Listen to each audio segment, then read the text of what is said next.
Check 1 2 1 2, bitch.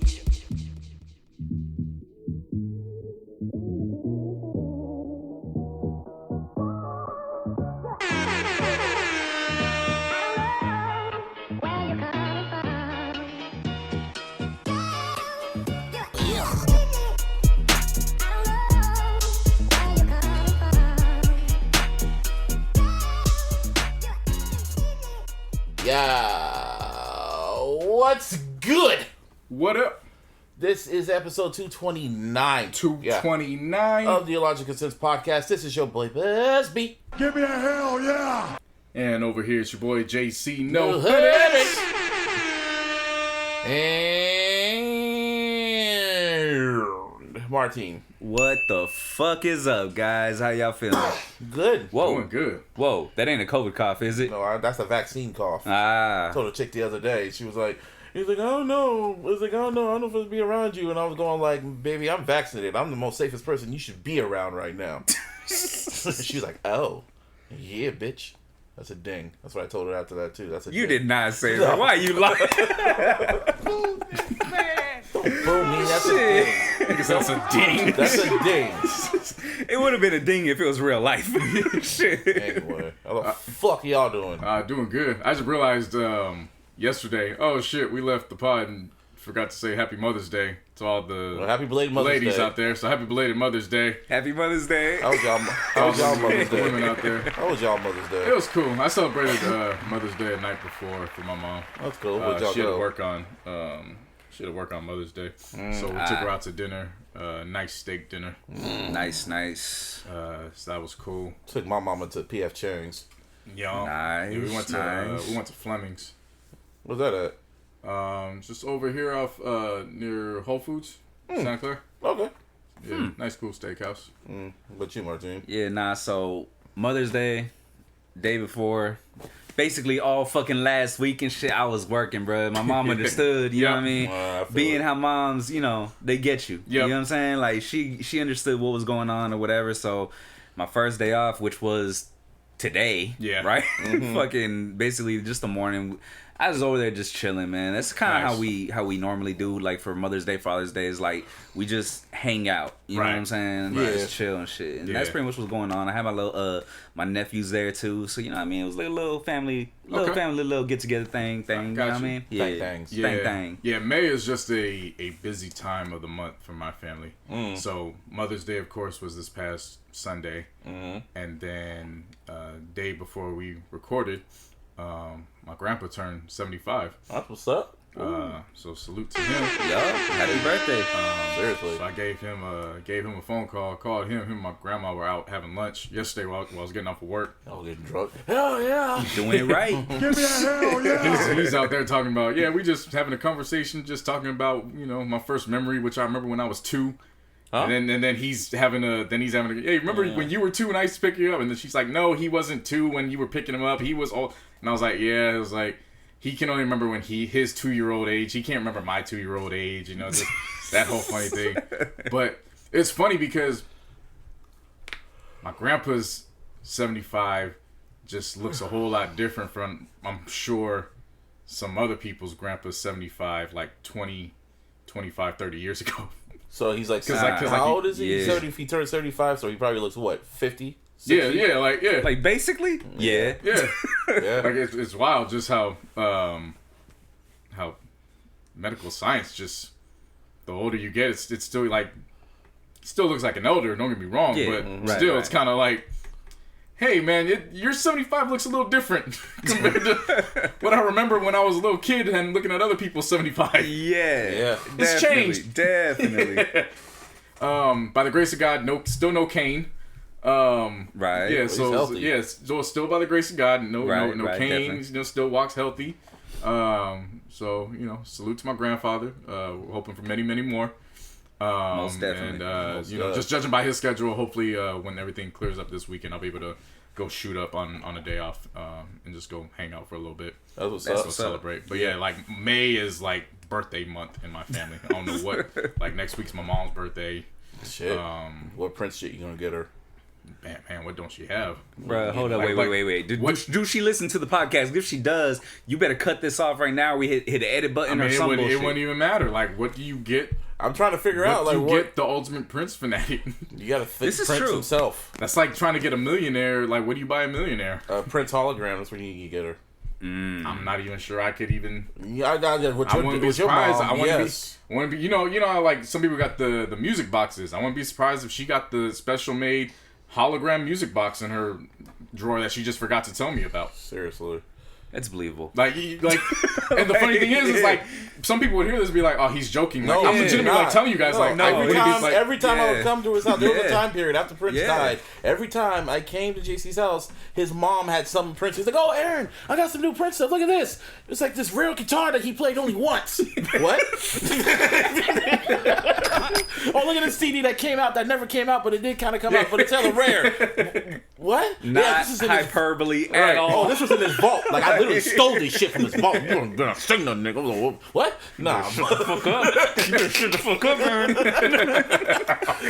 Yeah. And I'm like, okay. So I would not be surprised if I just see Prince just chilling on the house. Yeah, I reincarnated him. Yeah. Huh? Don't ask questions. Get in the house. Just roll with it. Just roll with it. He just looks at you. Yes. Michael's still getting spanked, Aaron. What? Shit. What's that guy doing? Tragic. All right. Michael. At the top of the pool. There's nothing out of the ordinary in this household when it comes to Prince. I try to. It's so funny because I genuinely mean this when I tell people, like, when you come into my household, there's three entities that you just don't speak ill on. The Lakers. Duh.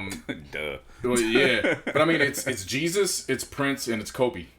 Yeah. So that makes sense. So like anything the Holy Trinity. Yeah. So it's like Trinity. So anything that goes with those three, like there's nothing out of the ordinary if you speak of those three. You know, in terms of like, oh, we just got this memorabilia, or the like.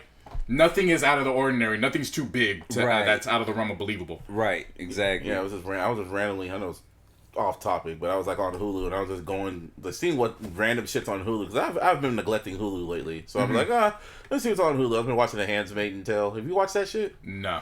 Yeah, but I heard good things about it. Shit's a trip. It's like, it's low-key kind of depressing. In a nutshell, it's like men are trash. So it's like, fuck, man. Okay. Yeah. And then I was kind of scrolling, and then all of a sudden, I went off Hulu, and then I came back, and all of a sudden they updated it, and all I saw was What's Love Got to Do with It. So it was like, oh shit, instantly watched. Like, every time I see What's Love Got to Do with It, I gotta stop and watch this shit. And man, if that movie would have came out today, Angela Bassett would have gotten an Oscar. And fucking Morpheus. Not Morpheus. Well, Morpheus. Lawrence Fishburne. He said Morpheus. He's Morpheus. Yeah, I mean, yeah, no shit. Yeah, but like, he's been in hell other movies and shit. Just like he's a great actor. Like, I don't know who did a better job. I don't know who did a better job. Oh boy, he played Joe Jackson or Lawrence Fishburne as Ike Turner. Denzel was Malcolm X. No, I'm talking about just in like the music biopics. Leave Denzel. Yeah, well, he changed the whole narrative. How about that? But you know what? Okay, I'm talking about music biopics. If it's either the guy who played Joe Jackson or Lawrence Fishburne as Ike Turner, which one did you prefer? Because they were both iconic in the worst way. Yeah, well, you know. Hey, eat the cake, anime. Eat the cake, anime. Eat. Michael. I'd probably go Lawrence Fishburne. Can I choose sexual chocolate? No, you gotta choose. You have to choose. But I gotta get. You have to choose. I can't give it up for Mr. Randy Watson. Gotta choose. Either Joe or Ike. Because they both did an iconic job. Well, one has a cult following. The other one is just he made Ike Turner look bad for good reason. Oh, Katie, I got a dream. Oh, Katie, I got a dream. And then how he's like, oh yeah, man, you gonna play this song now? You gonna fuck me, huh? You get like, dude, he be like, when I just watched this shit, I'm like, he played that role too well. Just great movie though. Angela Bassett deserved that damn Oscar nomination. Well, speaking of Tina Turner, might as well start here. Shout out to Hove. Round of applause. Hall of Fame Hove. Rock and Roll Hall of Fame Hove. It was announced today before we recorded that Jay-Z And yeah, just Jay-Z. I was about to say. And there's other people, Foo Fighters and Tina Turner are all going to be inducted to the Rock and Roll Hall of Fame. And LL Cool J. Oh yeah, but LL Cool J is going to get a Special Achievement Award. Like, let me check what's it called. It is called the award that he's getting, because Jay-Z and them getting that other one. He's getting the Musical Excellence Award. So yeah. What kind of shit is that? Yeah, that's what it is. It's like a Special Achievement Award, yeah. From who, though? The Rock and Roll Hall of Fame. From the Rock and Roll Hall of Fame, but not... Yeah, but you can't get, like, okay. Yeah. But this is what I was saying a few months ago. This is what I was saying. This doesn't surprise me. And the thing that's fucked up about it is that Jay-Z got less of... It still is stupid. When they got the fan vote, but it doesn't when you look surprise at the fan vote, Jay-Z was, like, literally last. And he's first ballot. Politics is usual, I guess, but... I mean... It has to be. There's no other way. And I love Hov. I love Hov, but he ain't first ballot. LL Cool J did, like, are you trying to tell me Tupac and Biggie? I will say this: Jay-Z is definitely first ballot. He is. Not this year. No. Hear me out. Yeah. He is, but he should not have been on the ballot this year. Yeah, that's the problem that I have. And he's saying he's still actively going and shit like that. So he's like the first, I guess, artist to be alive and still actively going to be in this and shit like that. And the Foo Fighters too. Foo Fighters are still going. That's the issue I had. Well, the Foo Fighters, they're not at their peak anymore. You know what I mean? I don't know. I don't listen to them niggas like that. Nah, they're not at their peak. I'm telling you. Like, the Foo Fighters is the one who had the dude from Nirvana as the lead singer, right? Yeah. Okay, making sure. Yeah. All right. Yeah, now isn't Nirvana in the Rock and Roll Hall of Fame? That's a good question. If that's the case, he'd be like he's a 2-time Hall of Famer then. Oh, like the rest of them, really. Yeah. The hell? Oh, you playing your banner shit.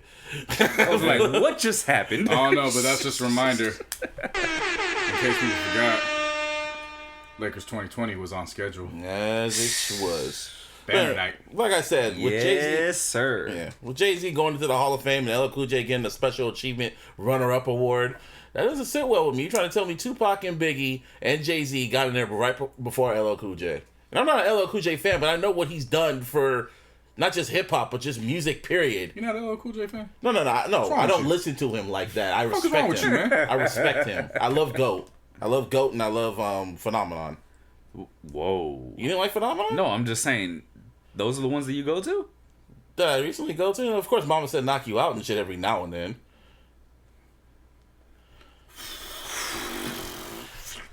I mean, y'all should be happy I didn't go all the way to like his recent shit with the Ted Sprung. No, definitely that. I am ecstatic that you didn't do I'm that. I'm not going there because that shit's no, shit. but I'm saying though, man. But I just know his impact. That's all I'm trying to say. I understand his impact, and I don't really go back to him like that. But I understand his impact, and it should be LL Cool J. That's all I'm saying. I mean, bad was a motherfucking man. Well, of course, it's a fucking classic. I don't go to it back like that, but. It is what it is. I just like Phenomenon because it's better for my ears. Mr. Smith? You don't like Mr. Smith? I'm going back to Cali. I love that damn song. Ooh. Yeah. But yeah, shout out to Hov. No, I'm fucking with you. Yeah, I mean... Politics. It's politics. That's all it is. Again, man, we need a hip-hop Hall of Fame. It's about damn time. Yeah.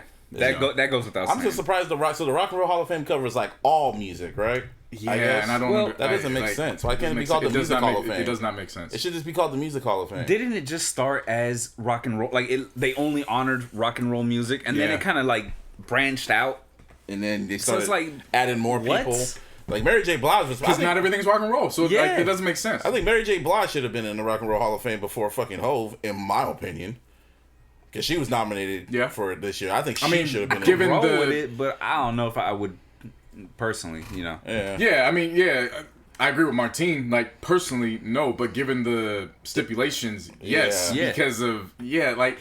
The accolades and whatnot. We need a hip-hop culture Hall of Fame, man. I mean, but hey, shout out to Hov. But shout out to Hov. Like, I'm not mad at it. Oh, yeah, no. More happier after raps to hear. Hall of Fame Hov. I am mad at the fact, like, I'm not gonna let it go. The LL still is on the outside looking in and gets a fucking. If he's happy. That's bullshit. Like, that irritates the fuck out of me, and then you're gonna look up there and clap for Jay-Z like, I'm here. I'd much rather prefer you just skip him. Now, he gonna be there. You give him some like that's a. He already said you're giving him a consolation prize for what? Good job. Good job. Good effort. Put him in the damn hall. First ballot too. Like, come on. Should have been. Like, you picked first ballot consolation. Yeah. Yeah. I'm not booing you, Busby, but I'm booing this and roll. Hall of Fame. First ballot consolation. That's what it means. Come on, trash, man. Second place, like a silver medal. Because he called himself Big Ellie. He doesn't get into the like. He's the person that's his sin. He called his album GOAT. He's the reason why we say GOAT. His album was called GOAT. He's the reason why we say it. Yeah. And now people are calling Jay-Z the GOAT. You're gonna go up there with my album name? Fuck you. And we say that in everything in culture, not just music. Yeah, everything. And that was and LL Cool J is the one that started it. That's just whatever. At least who do you think gets disrespected more? I'm sorry to cut you off. What? Who do you think gets disrespected more, LL or Allen Iverson?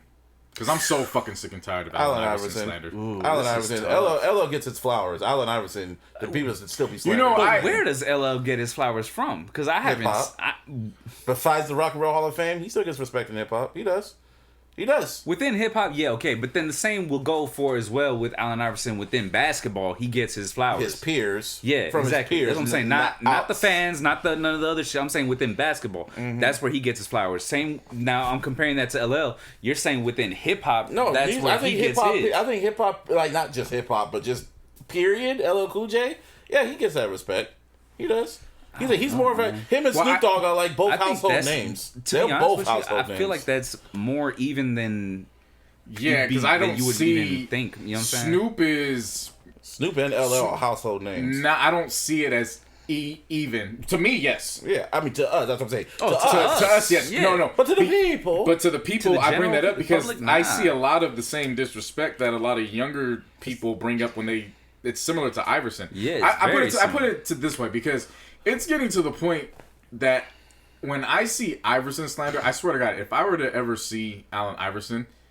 It's to the point now where I think I might break down and cry in front of him just because I never got the opportunity to see Kobe. Mm-hmm. And I feel like the overwhelming hurt and the passion of not seeing that for Kobe, it would be that for Iverson. Because it would be overcompensating not just for me, but the fact that I don't understand why there's a community that doesn't see you the way I see you and what you represent to me. Yeah. Like Iverson, to me, he made it okay to not be embarrassed to come from a single parent household. You on deep. Like no, well, I mean that makes sense. Like he made it okay. He made it okay to be yourself. That's the biggest thing. And not just be yourself, but be yourself and be unapologetic about it. Oh, yeah. Like, don't question yourself about being yourself. And I'll say LL Cool J, when it go to LL Cool J, made it okay to be soft.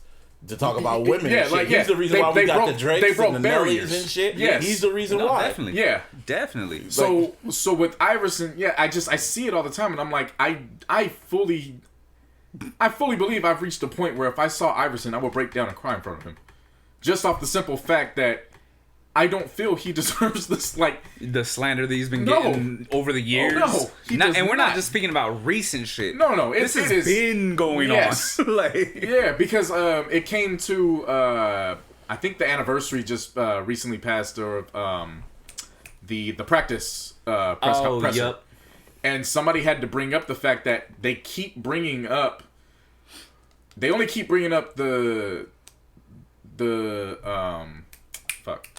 statement practice. Yeah. They don't bring up what he said afterwards, which was, my friend is dead. Mm-hmm. I'm going through shit. And all you guys want to talk about is practice. Like, we were talking about a black man's mental health, and nobody cared. Yeah. Mm-hmm. But all you guys wanted to center in was just to paint a picture about him. Right. And still to this day, that's all they focus on. Yeah. It's to keep this narrative about him. And the wild thing is that it's just like Kobe. If you talk to like all these fans or whatever, it's like they talk about everything and anything that didn't have anything to do with what was on the court. But if you talk to the guys on the court, it's like, I don't give a fuck what these fans is talking about. No, Kobe was a killer. And that's the same. And I hated going against him. That's just the same with LL Cool J's peers. You can say all that shit, he's just a movie star, he does this. But his peers go like, no, that's a bad boy. Yeah. He can still do it if he feels like it. Absolutely. And also to touch on the Kobe shit, right? a lot of people will bring up the fact that, oh, he never passed the ball. He has the most assists for a fucking shooting guard. And you saw what happened. Like, are you kidding me? You saw what happened when Cannabis wanted that mic off, LL's arm. Yeah. Oh, yeah. Yeah. Even though I felt LL kind of, overreacted. And Kobe's. Maybe he did, but he was right to. Yeah, okay? Hey, it was LL. He had every right to do that Don't shit. touch my microphone. Leave me alone. But that was nice, though. I was like, fuck. Yeah. Nope. And Kobe's very last statistic in basketball, an assist. I mean... But at the end of the day, LL Cool J, you deserve a lot more respect. He does. Than watching another nigga fucking go. Consolation. Than watching Jay-Z go up there. Nigga that you feel still screwed you out of your Def Jam deal and shit like that. I mean, he found peace out of that. I remember he had beef with Hov when Hov was president. That's the be even more trash. You gotta watch your former boss go up there and get an award that you deserve more than him. A nigga that you raised. Real. He raised Pac. He raised Biggie. Shit. He raised Pac. He raised Biggie. Man. And I don't even mean that in. I know what you mean. You know what I mean? Like, I don't even mean that in like negative. Like, legitimately, like these niggas grew up on LL Cool J, and they're going in before him. Yeah, like it's absurd. I don't get it. I don't. Maybe he's not playing politics. Maybe he's just. I don't know who LL Cool J can piss off. It's LL Cool J. Like, I don't know. Look at him. It's LL Cool J. He's nice. He seems like a nice guy. Nah, seriously. LL somebody at CBS must have. Somebody at CBS. Somebody just got tired of watching him on CBS and shit. I don't know, man. LL Cool J is hard as. Yeah. For example, real quick, man, you know how like Snoop Dogg, we all look at him like as an uncle type. You know what I mean? Like he's a wild motherfucker, but he's like that's that wild uncle. Yeah. LL's like the more chill one, the one you could just like kick back and actually, break shit down to. When you give him his feedback, he'll give you, you know what I mean? Like, I don't get it. Me neither. Me neither. I don't fucking get it, bro. I don't. What I don't get is Joseph Budden. Hi. And I've been waiting, Bring your ass to the stand again. Somebody did this. Well, it's an end of an era for the Joe Budden podcast with Rory and Moss. Rory and Moss. No, Rory and Moss.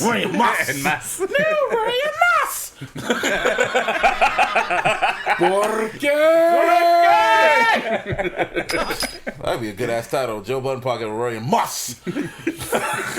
Yeah, Randy Moss on here, Joe? No mas. No mas. No mas. No mas. Nah. With Rory and Ma, it's just take out Rory and Ma. Now it's just called the Joe Budden podcast featuring Joe Budden and his friends. But yeah, he went scorched earth. We all thought it was all good just 2 weeks ago, and yeah, that shit's done.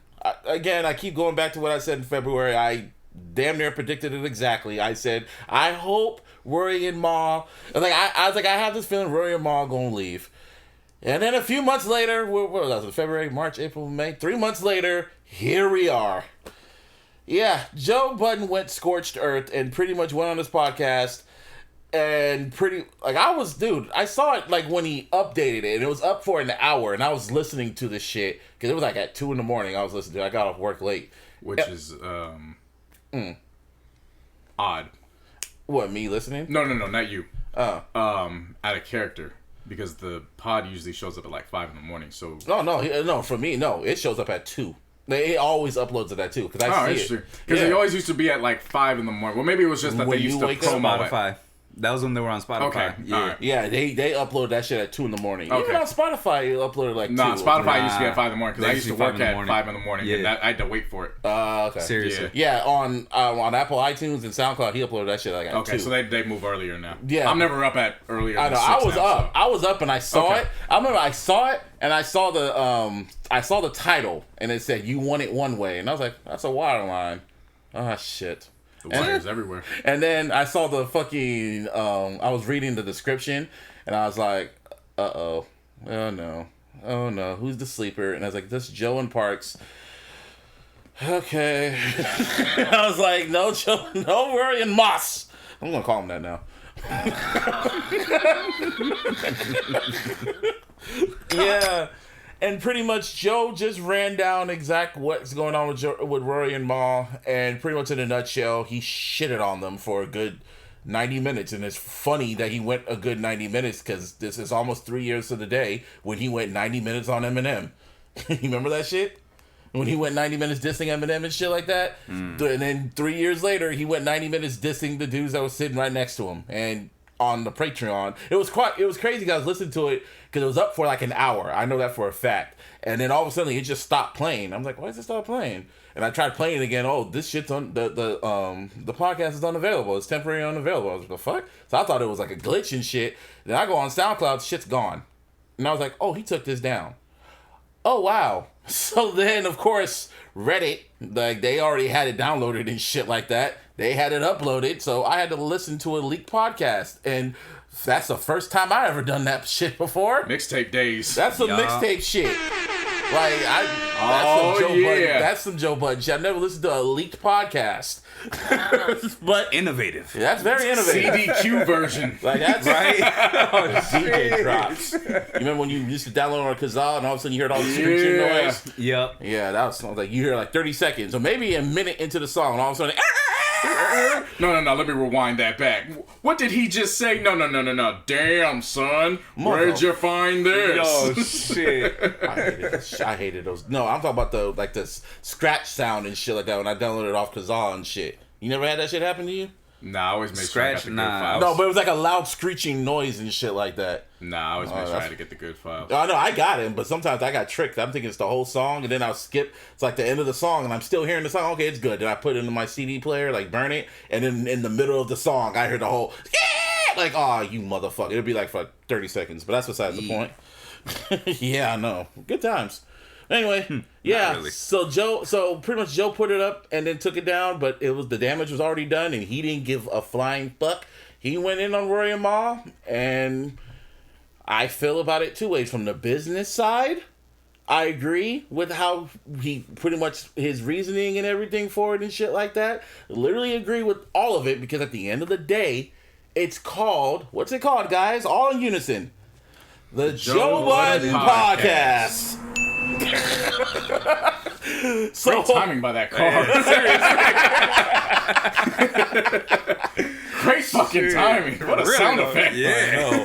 It's called the Joe Budden Podcast with Rory and Ma. Yeah. And how Rory and Ma got it fucked up is they thought they were partners, but at the end of the day, Joe Budden looked at them as employees. And they were just he was the star and you guys were just my co-workers. And they didn't play their position. I'm just going down pretty much everything. Then I'm going to go. No. I mean, a lot of people say employees.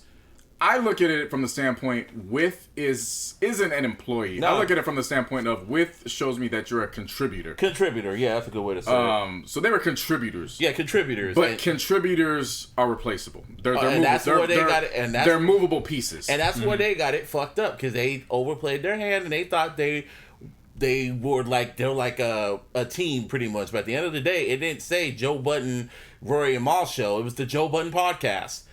And yeah, they didn't read their contracts because obviously they didn't. They talked all that shit about contracts, but they didn't know the deal to own contracts. So on that aspect, I agree with Joe on all that crap. I was like, yeah, you spot on that. Y'all fucked up, even though it's his side of the story. The other part of me, what the fuck, Joe? It was just completely messy how he did it. Calling Rory out of his name, calling Maul out of his name. It was like grade A narcissistic shit. And it was just, in his words, it was nasty to see. He came off looking crazy, just everything about us, talking mad shit about him, because it just took me back to when he was talking shit about M. Because I remember even leading up to the shit about Eminem, he was always praising him, saying he was almost saying like he's one of the greatest of all time. He's saying he was praising him the same way he praises Jay-Z. He was putting them right up there. Then after the whole revival shit and he dissed him, all of a sudden he went on his podcast and shitted on him and said on some, I never liked your ass anyway. I've been better than you for 4 years. Like all this pent up like resentment towards M and shit like that. And I was just like, damn, you have been holding this shit in the whole time? That's how you truly felt, huh? And I remember when I heard that, I was like, shit, Rory Ma better be careful, because that could be y'all next. Well, shit. Spoke that to the universe. And he did the exact shit. And he was just going in on him, just like, calling Rory out his name, fired Rory on the air, He was like, worry, and he turned and looked at an empty seat. Which was just wild to see on the Patreon shit. Oh, he's like, you are in breach of your contract, and you're fired. He said it just like that. No, he didn't. Yes, he did. Go with it, motherfucker. No. Go with it. I'm on the side of the truth, goddammit, and he did not say it that way. Anyway, he said, you're fired. And then I was just like, all right. And just completely was just going in, shitting on him. And like the last part, even in the end, when he finally played like for the last time, their drops. And then he just goes and said, what's he say? He was like, I never liked this, Rory. He was like, I never asked for this, you fucking piece of shit. When he was playing the new Rory and Mal. He was saying that over it. I was just like, damn, like he literally went scorched earth on Rory and Mal. Literally just scorched. And lesson learned is don't do business with your friends unless you read the fine print. So I love y'all. Because we're on the same page. Hopefully, yeah. Oh, shit. But, yeah, to finish it off, it just left a very, very bitter taste in my mouth. It was just like, that's how it's going to go. Now I'm done. Are you? Joe has a lot of Michael Corleone characteristics in my tendencies. Eyes. A lot of tendencies. Yeah. And what I mean by that is, he's one of the greatest allies to have on your side. Mm-hmm. But boy, when he sees you as an enemy, yeah, he crush your enemy completely. It's scorched earth. It's bad. It's bad, bro. Yeah, like you don't want to be on the other side of that gun. Yeah, you know what I mean. Like, so I was busy throughout the day. So I figured, okay, obviously it was important to watch. So it wasn't anything I was gonna be like, I'm not watching this, whatever. But in reading everything on the timeline, it was like, all right, well, I kind of have this preconceived notion about what's to expect. Damn, Joe, you fucking it all up. All right, let me get ready to cancel my Patreon. I can't believe he's doing this. And I pressed play, and I was getting ready to live tweet as I'm watching, and how we're into it, I couldn't find anything wrong with what I was seeing and what I was hearing. In terms of business and what he was presenting. If the situation at hand, and again, you can only take what's being presented in front of you. There's always three sides. There's opposite sides, and then there's the truth. So, at this point, we only have one side. If that's what it's going off of, and the whole point of it is ownership, and the other two don't have ownership in the podcast, well, what are you complaining about? Yeah, you know what I mean. Like that. That's where it starts and that's where it ends. As far as I'm concerned, just from Joe's point of view, not even from Joe's point of view, just from what we have. Not even from Joe's point of view, just from an outsider looking in. Like, I said in terms of business, just not even friendship, just business. Yeah, business. I'm just focused on business. Yeah. If you don't own anything, you have no say. What are you complaining about? What you mad about? Like on that end, I agree with him. And all that. Right. And so there's that. Then it comes to, there was something when he brought up how Roy said, okay, well, I want to own stake in the name. He said, no, I'm not selling. Okay, well, that's understandable. He's not selling the name. Fine. What preceded that was when he said, when I started this podcast, neither one of them were here from day one. I completely understand that too. So it can't be, you can't come around saying we're day ones when you weren't here from day one. That's right. That's an oxymoron. That doesn't make sense. So I get that. In terms of Roy saying, well, I want YouTube money. Well, if my YouTube page was here when I was a rapper, when I was a rapper, and this podcast was a part of this as I'm trying to figure this out, and it's mainly generating because of my likeness that my fan base came as me as a rapper. No. But according to what Joe had said, let's get you, show me what you bring to the table, so that way you can prove your worth, and then we can talk. Again, according to what Joe is saying, that's all we can go off of. Yeah. If that's the case, again, I don't see anything wrong with that. If that's what it was. 100%. The same thing he was saying with Maul when he was saying, I wanted Maul to do a sports show, I wanted Maul to do a dating show, I wanted Maul to do a lot of shit, and Maul didn't want to do it. Okay, well, what do you want me to do? You just sit there, bro. That's all you really did. Like, what do you want me to do? If everything is under my name, and yes, you guys are contributors, but you guys are contributing under one platform that's under a bigger umbrella. What do you want me to do? You know what I'm saying? Like, everything, yes, you guys are a part of the Joe Budden podcast, but the Joe Budden podcast is attached to an umbrella that my name is my brand.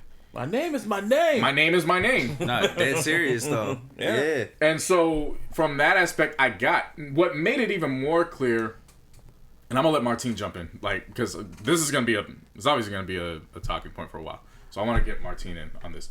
But what made it more clear for me was why he was so upset at Maul. And I actually feel more for Maul at this point because Maul was just doing what he felt was right. So he just got caught staying 10 toes down. He just got caught up. When keeping the real goes wrong, pretty much? Yeah. He didn't know what, at least from my perspective, he didn't fully understand what the hell it was. He was supporting his co-host, not fully understanding, according to Joe, what it was that Rory was trying to do. So when we still don't know why they were like beefing, and like Joe's saying it's about money, but we still don't know what was boiling over and shit. So basically, how it went was, according to Maul, it was like, well, you're telling Rory not to come to the show, and I'm like, well, our chemistry's together. Why are you saying this? Okay, well, I'm gonna just support Rory. Which, at the time, I was like, well, yeah, I feel where Maul's coming from. Like, if we all are supposed to be on the same page. On a business standpoint. But Joe made it perfectly clear here where I was like, no, I completely understand where Joe's coming from now. When Joe started breaking down the relationship factors, and how he was saying that Maul and I have been through thick and thin. Yeah. And Rory he basically just said Rory doesn't really know him very well in terms of compared to everybody else, and that when it came to that situation, Maul shouldn't have. Basically, what he was saying was Maul, this guy just came into our group yesterday, and he's basically calling me a liar when it comes to whatever's going on with our business situation, and you're taking his side. What are you doing? When he broke it down in that aspect, that's when I was like, okay, now it makes sense on why it went down the way it did. Absolutely. Now I see okay. Yeah. Now I understand where Joe's coming from. I get it. I side with that now. Now. So now I want Martine to... Yeah. So, there's a few examples and shit that I kind of wanted that I used on the drive up while Busby was trying to explain to me, right? And the funny thing is, right, is like as he was explaining it, I was already understanding what Joe was trying to put across. You know what I'm saying? Yeah. Like he was telling me things, and I was like, all right, I get that. I need to hear it. You know what I mean? Like I needed to actually hear what was said in order to fully grasp it. But I'm already leaning on Joe's side as Busby's telling me basically the opposite from the opposite spectrum, pretty much. You know what I'm saying? Yeah. And my whole thing was this. It was like, look, if for whatever reason, you know, we got into it, you know what I mean? Whether it was God forbid. Yeah, for real shit, man. Speak that on. Yeah. But like, if me and Busby got into it, for example, right? Y'all started this show. You know what I mean? You two started the show. Now, granted, I was always giving you input since day one. Yeah. But you know what I mean? No, you just turned into, you know, you just evolved. You metamorphosized. Yeah, nah, but like disappeared. Real shit though. You just left and then you Shut appeared. up, okay? That's not how it went down. But anyways, what happened? Real shit. If we got into it, y'all started the shit. Basically, what would end up happening is I would grab my mic, I would grab my laptop, And I'm out. Yeah. And I understand. You know what I mean? Like, there's no fucking ill will or nothing at all. You know what I mean? Because I get how the shit started. And, you know what I mean? Realistically, you know, whatever I do, cool. Whatever I don't do, cool. You know what I'm saying? Like, it is what it is. Right. Mm-hmm. The other example, man, is that Joe Budden, like, you know, like you guys both mentioned already, like, he started this shit in rap. He built his fan base within rap. Mm-hmm. He grew it once he went to the vlogging and the YouTube and all that shit. Then he grew it again when he went into like the talk show shit with academics. Right. Then he grew it again once he got the Spotify deal, because he had the podcast kind of bubbling already. Right. Yeah. But once it hit the Spotify deal, that shit fucking blew. Yeah. Right. The whole time though, it all stems back from his career. Mm-hmm. He built that shit. He built he that literally foundation. built that shit. You know what I mean? And so like, to be fair, like, you know, just like how I said with, you know what I mean, with us, right? You guys built this shit. He built that shit. So he has, like, it's his. Right. It's nobody else's. He's never sold it. He didn't plan on it, obviously. You know what I mean? So it's like, how could you be mad at that? No, I say this is just speculation, and I really hate assuming and stuff like that. But I see how Joe is just talking and how everything, and how he always low-key be downplaying everything. That when Rory and Maul talk about like achievements they'll get, like when Maul had that master class, he was talking shit about it, or how he'll downplay all the Duce Palooza shit they be doing. I just remember he would always kind of say some slick shit about it and all this other stuff. So I remember when he was saying how Rory and Maul should just do their own YouTube shows or whatever and shit like that. I was just thinking, like, if hypothetically, if Rory would have made his own little his own little mini podcast show, this was before the Joe Budden Network and all that shit. He made his own little podcast show, own little YouTube show where he had his rapper friends go on there and he just interviewed them, and they got hella fucking popular. But he never brought them to the Joe Budden show because this is just Rory shit. He's making a name for himself.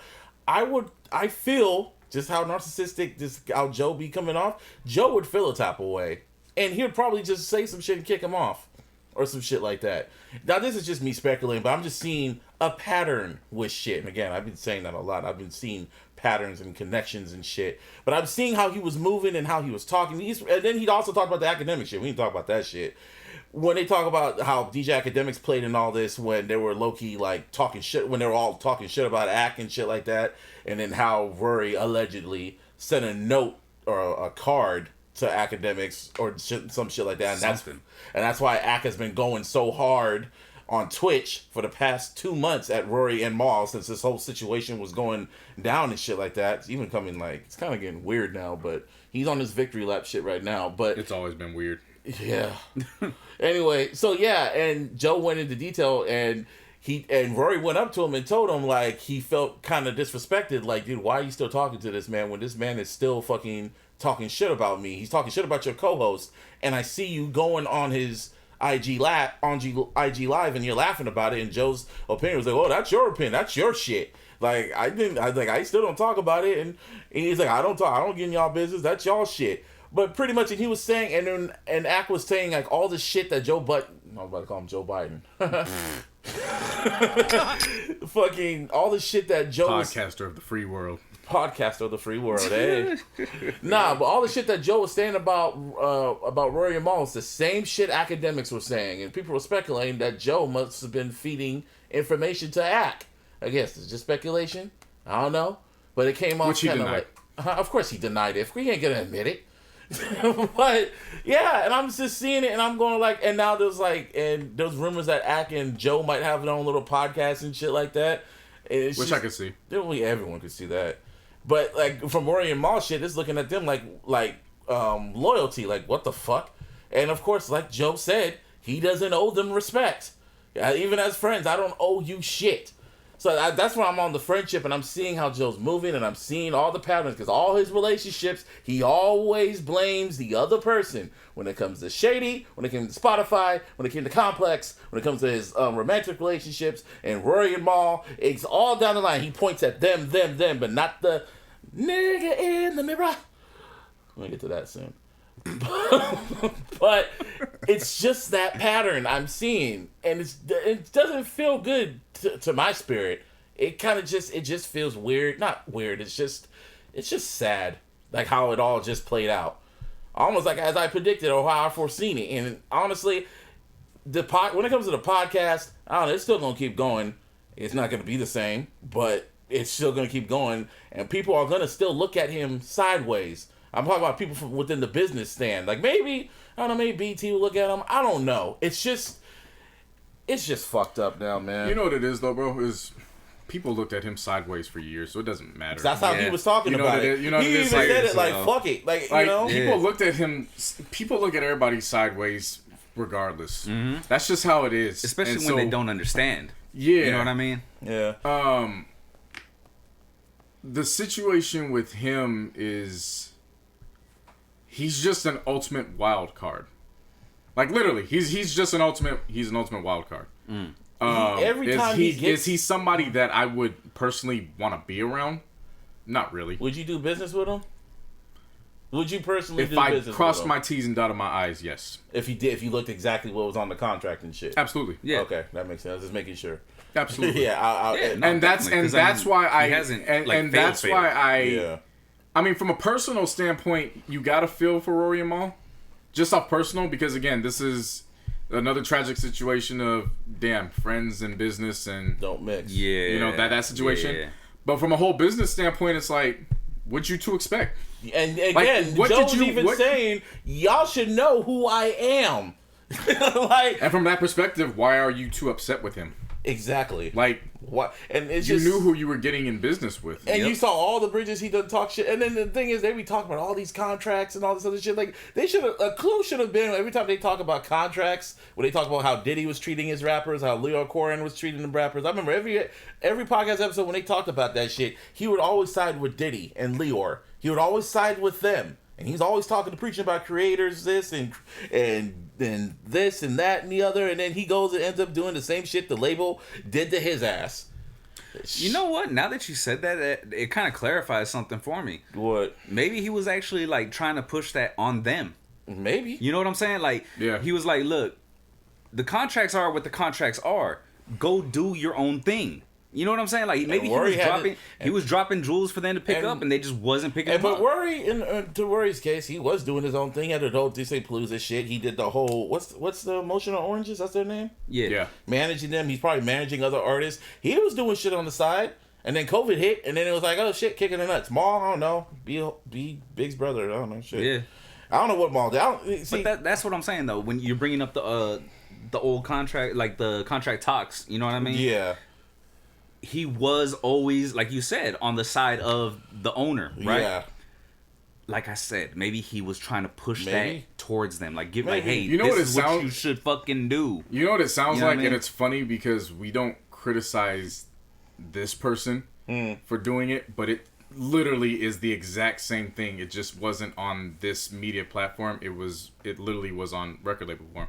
Who? This is 50 and G Unit. Yeah. Oh, this is literally the same thing. Oh, yeah, because 50 said the same shit about them. It's legitimately literally the same thing. 50, every time someone brings up G-Unit to 50, you can literally see him just go like his whole, every time they bring him up, I can see his whole demeanor would just change, and he sounds like a disappointed father when he talks about it. It's like G-Unit. He had so many ideas for them, like, yo, like, I have the playbook for you guys. Mm-hmm. If y'all didn't want to do it. All you guys got to do is just run with it. Yeah. And again, this is outside looking. We don't know. You know, this is speculation. This is one side of the story. Right. This is one side of the story. So we're just going off of that. But this is what this is what I gained from what he said on this episode. Mm-hmm. Again, this is what I will say about Joe, in that I don't pay attention to what people are saying in terms of, oh, nobody's going to want to do business with him. That's bullshit. Yeah. I don't believe that 100%. I think it's quite the opposite, to be honest with you. It's the complete opposite. Yeah. You think like people like Spotify would do business, like Spotify, but like other streaming services would do business with him? I believe, if anything, when people see this, they're enticed to want to do business with him. I'll just say this, man. And then you gotta hear me out. Oh, go on. And there's a reason behind that. Yes, Joe seems to be a ticking time bomb when it comes to things having a predetermined expiration date. Like Charlemagne like warned, we've seen that. Charlemagne warned them ever since Everyday Struggle. And that's fine. That's fine. However, name me somebody else. As his car passes by, makes another good sound effect. Yeah, that was fucking Vin Diesel right there. Yeah, or maybe John Cena. Who knows? Name me somebody else who has afforded themselves that luxury. Chance after chance. No pun because they're ahead of the game. Yeah. Joe Budden seems to be the only person, like aside from like Puff or Hove or like names like that. Yeah. Because think about it, when Joe Budden was the rapper, like when we were talking about this earlier, like when Martine was asking you, like when was the first time you heard the name Joe Budden, which was like the early 2000s, like the beginning of the new millennium. Right. Yeah. Okay. Well, that's 3 decades. Mm-hmm. Okay. From the time he was a rapper, seemed to be a one hit wonder type deal. If you just for the main single, mainstream wise. But okay. when it came to hip hop, but now let's look at his career from mainstream act. When he went underground, he was one of the very few, if not kind of in the forefront, that figured out the digital part when it came to the underground. Mm-hmm. He might have been at the forefront of that shit. Yeah, if not first. Yeah, Soulja Boy was kind of at the forefront mainstream wise, but in terms of like underground, he's the one that figured out how to be in the forum. He's the one that figured out how to be on the social media. Right. So so there was that. He got made fun of for that. Yep. Until it wasn't funny anymore. Until it became mandatory. Yeah, exactly. Mandatory. That's a perfect way. And then okay, so but hear me out. What was next? And so then now comes YouTube. Oh, I thought you were still which then people made fun of him again. Live streaming. Yeah, just live all that. Streaming, yeah. He was a running the first joke. One. He was the running only joke. one that did it. Yeah. Until it wasn't funny anymore. And labels made it a requirement. No, you need to get your ass on video. Make some vlogs. Mm-hmm. Well, guess what? He then started moving on. Social media. That whole type of thing. When the little buzz, Twitter. like, all that. Like, Twitter. Just the whole thing. Over it. Yeah. And then the podcast. No, even before then. Love and Hip Hop. Oh, yeah. Fuck. Ha, you're a reality star. Ha, this is funny, though, whatever, blah, blah, blah. Until what? More rappers. Hey, we need you to get another bag because this music shit isn't popping. We need you to get on reality TV. Mm-hmm. Okay. Now he starts dwindling into, like, he's always ahead. Not only is he always ahead of the curve, he creates the new standard. He kind of has, man. So like, he always deny that. So shit. he self-destructs without a doubt. I will not disagree with you there. 100% agree with you there. Mm-hmm. But he also affords himself that privilege to self-destruct and then bounce back. Nobody else can say that, and that can't be disputed either. I'll just say this: how many more chances does he have? As many as he wants, because as long as he keeps setting the standard, he can do whatever the fuck he wants to. There's no disputing that. I know there's no disputing that. I'm just saying sometimes luck could just fall out sometimes. Well, until I'm seeing how this is going. Here's the thing: until he stops setting the standard, it doesn't matter what his luck is. I'm just saying, and I was gonna say, this isn't luck. If you're doing it that many times, and over, that's not luck. Oh, I get you. Yeah, you know what I mean. Like when it comes to State of the Culture, that was I went on record saying that's the hip hop fucking. Not First Take. What's it called? What's that shit that's on fucking HBO? Them little political shows. You know what the fuck? Politically incorrect and shit. Like I call that the literally hip hop real talk or whatever. Yeah. Oh, okay. Yeah. That was the first. That was the first hip hop like urban one, and I'm going like that could be better, and I could see other shows happening because of State of the Culture. Then pull up. Well, that's either or. But yeah, he's had multiple platforms and he's doing multiple shit, and yeah, them rappers are gonna still want to talk to him and shit like that because he's still friends with them.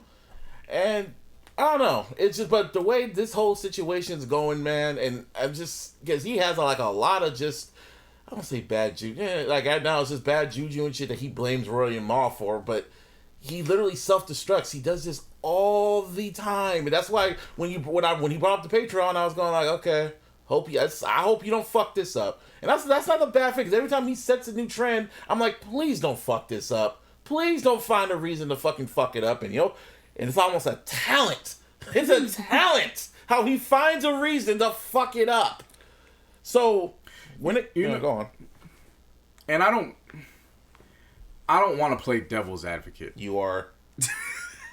It's not that I want to be, but he's put me in a situation where I have no like, it's a choice. It's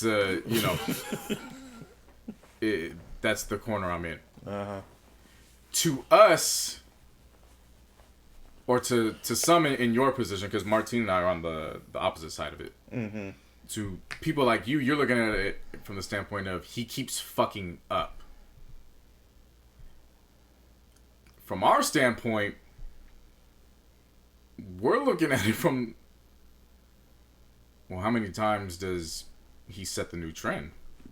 I'm looking at it as an upgrade every time. Yeah, honestly. he does do that. I'll admit that. Because to me, a fuck up is when you screw up and you downgrade every time. Mm-hmm. Yeah. I mean, to me, every time you're forced to downgrade. Yes. To me, you have to look at it. Every time he leaves somewhere, he goes somewhere that's relatively better. Every time. Like, think about it. Honestly, he's never gone somewhere where you've like looked at it and you're like, no. I felt that way about Patreon. I can tell you that. But even then, you saw Spotify, and you kind of look at them now, and you're like, some of the moves they've made, and you're like, Not to me. No, that's you. To me, I'm still seeing how they're doing. You made comments about them around Joe Rogan. Well, that one, yeah, just for like the shit Joe Rogan was saying and all the other shit. But other stuff, how they've been maneuvering, the shows they've been getting, and how they've been upgrading their fucking stuff. I have no problems with that shit. Honestly, I still feel Joe should still be on Spotify right now. If they were still on Spotify right now, none of this shit would be happening right now. Maybe it would. Who knows? Yeah, and it could have been worse because they could have been under contract. The only reason why I say that is because the contracts would have been very similar to what they are now. It wouldn't have been not much of a change. Yeah. So probably it would have been the same thing. So that's what I'm saying. Worse. So that's what I'm saying. This situation is gonna happen as you're saying, like as people are saying, well, he's fucking shit up. This is probably the better outcome. Yeah. Compared to staying on Spotify, and now they're asking questions about it. Now he's saying you got to get out of here. But Spotify's coming in and making it difficult, saying, no, the fuck they're not. Now he's got a problem with Spotify, and now everybody's pissed off. Yep. The way I look at this shit is kind of more along the lines of when he was on Def Jam. I'm comparing Def Jam to Spotify. Mm-hmm. You know what I'm saying? And then now he's on the independent, like with rap, right? He went into the independent route and kind of, spiked up after that, right? Yeah. With the, what do you call it? From Spotify, he's going to the Cash App, whatever, right? And that's the independent shit. Oh, you mean Patreon, right? No. Well, hold. Cash App. I'm talking about the Cash App first because he was with them first. Yeah. You know what I mean? He was with them first. Then he got the Patreon shit where it's based off subscriptions. Which is basically when he did. So now he's doing out the trunk type shit. Really? Yeah. It's like OnlyFans it's for independent podcasters. Well, I mean, that's what that shit is. It is. You're 100% right. But I'm just saying it's all statement. Independent though. You know what I'm saying? And now, who's to say that he doesn't have the same trajectory that he did the last time he went independent? It's also kind of crazy. You know what I mean? It's also kind of wild how those two podcast shows are only on YouTube, but they're not on Patreon. The other two podcast shows. Is all the other? Wait, which other two? What are you talking about? The other two podcasts on the Joe Budden network. There's other two podcasts with Karen Civil and what's the other one called? Oh, the See the Thing Is. And Girl Please, whatever it's called. Yeah, something like that. Yeah, are those on Patreon too? JC? No.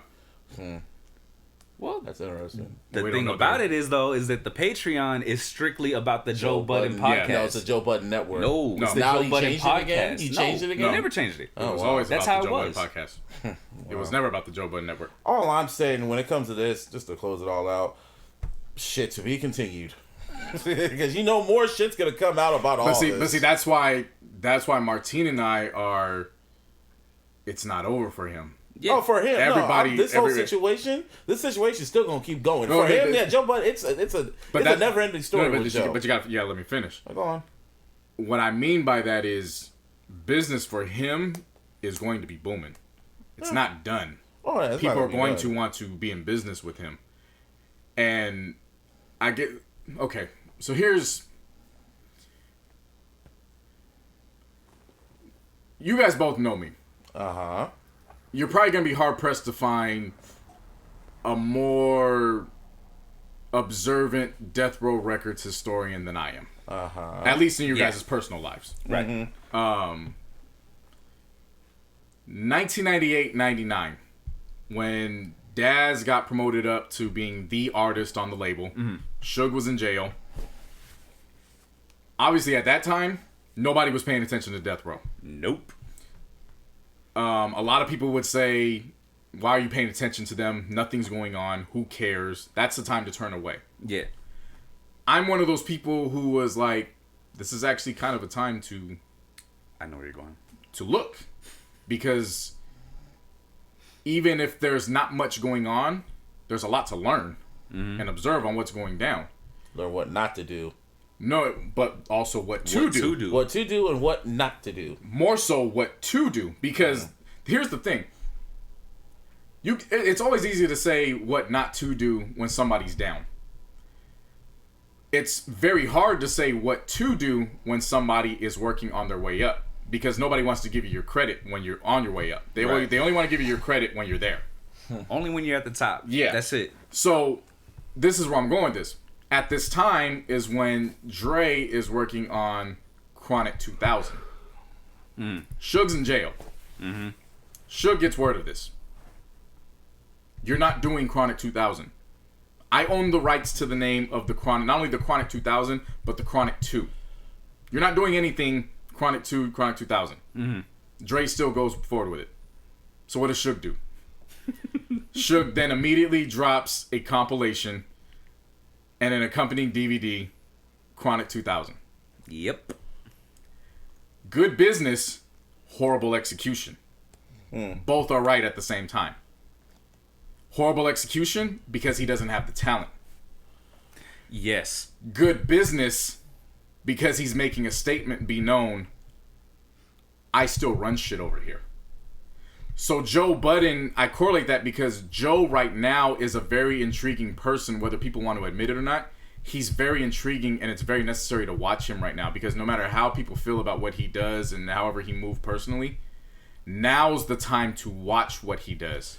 Because even however you feel about what he does personally, the moves that a person makes in times of around this... Times of despair, kind of. Times of despair is usually in his instance, because of his track record, is how he ends up coming back out on top more times than not, better. I'll say this though, gotta look at with Charlamagne, how he started his network and how successful that is, and then I see Joe when he started his two podcasts and shit, and one host left after she pretty much low-key accused him of sexual harassment and shit. He had his fallout with his two co-hosts, and it's just a whole bunch of just fuckery shit that's going on. And I just keep going back to Charlamagne because he warned everyone about how this shit was gonna go. I stay away from that. I'm not done. And pretty much for me, it's just I'm just looking at the pattern. Like, y'all seen the pattern of how he's doing this shit. There's no reason why Joe should still be right here. He should literally be up there with Charlamagne and the best of them. But he wants to do it his own way, and though his way is still going down that same old slippery slope. So whatever, it's patterns. That's how I'm seeing it, and I don't know how long. Like when it comes to the podcast and this little Patreon shit, he gon' I just keep feeling like I don't want to say he's gonna fuck it up, but he's gonna fuck it up again. That's what he's good at. He's good at fucking up, and I want to be wrong again with this one. The self-destruction's amazing. It's a talent.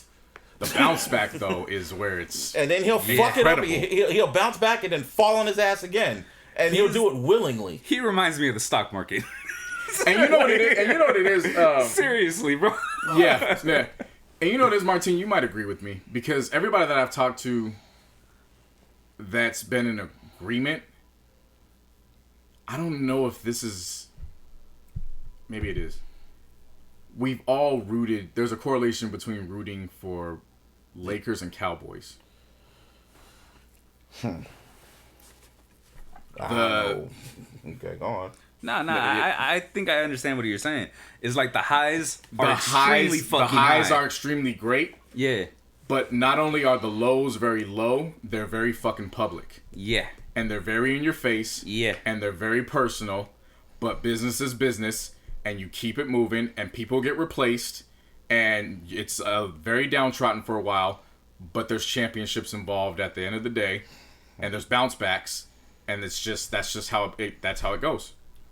One thing though, I wouldn't put the Cowboys in that. And, I wouldn't. The reason why is only because, as you know, for the past I don't know how many fucking years they've been 8-8. Yeah. So they've just been alive. But I guess because they had that. I guess they had that 90s. So it was people saw it at least stable through the 90s. Right. So there was that. I guess it's just that people saw drama through the public. Yeah. Just the fact that they had the spotlight on them because they are the Cowboys. It was very personal. It was very nasty. It was very ugly. But there was still success. So it was like, okay, this just comes with the territory. So whatever. Like the 90s. Like I guess we're just I don't know. This shit. It's like sports. So it's kind of just like, yeah, it sucks, but it's business. So you just gotta move. You gotta keep it moving. Yeah. Well, like we all said, when it comes to the story, we only heard Joe's side. Within time, and I'll say pretty soon, we're gonna hear from Rory and Maul and their side from it, and they probably will have receipts, or they're probably gonna say their side, and then they're all just gonna keep it moving. The Joe Budden podcast is gonna continue doing, but I remember 3 months ago I said that podcast hit a ceiling at one point, and after that it's just gonna go down. And honestly, from what I'm seeing, it's going to continue. The quality and all that, it's going to continue. Well, it's done, just isn't to it? go. No, it's just the quality on the show. He's still going to keep doing the show. Show's going to probably just be Patreon exclusive.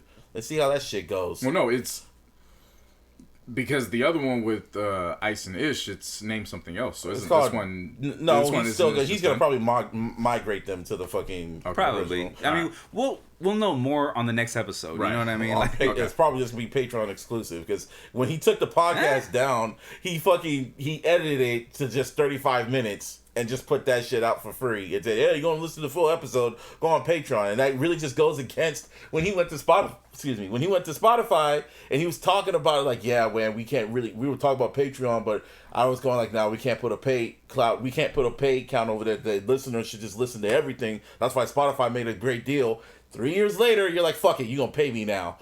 I mean, people change, and I'm just hypocrites, and that's just how it is. But again, overall, as a fan, it's fucking sad. And as a Joe Budden fan, like, I've talked to a few Joe Budden fans, and they said this is just so frustrating, because we all want to root for him, but he keeps doing this fucking shit. And as a fan, it's just like, what the fuck, bro? So that's for y'all. Nah, well, I mean, I'm talking about to the people. I was to say, personally, for me, I'm still interested. I'm actually more so now. I just want to see where it goes from here. I mean, for me, if here's the thing, right? Just hear me out on this one.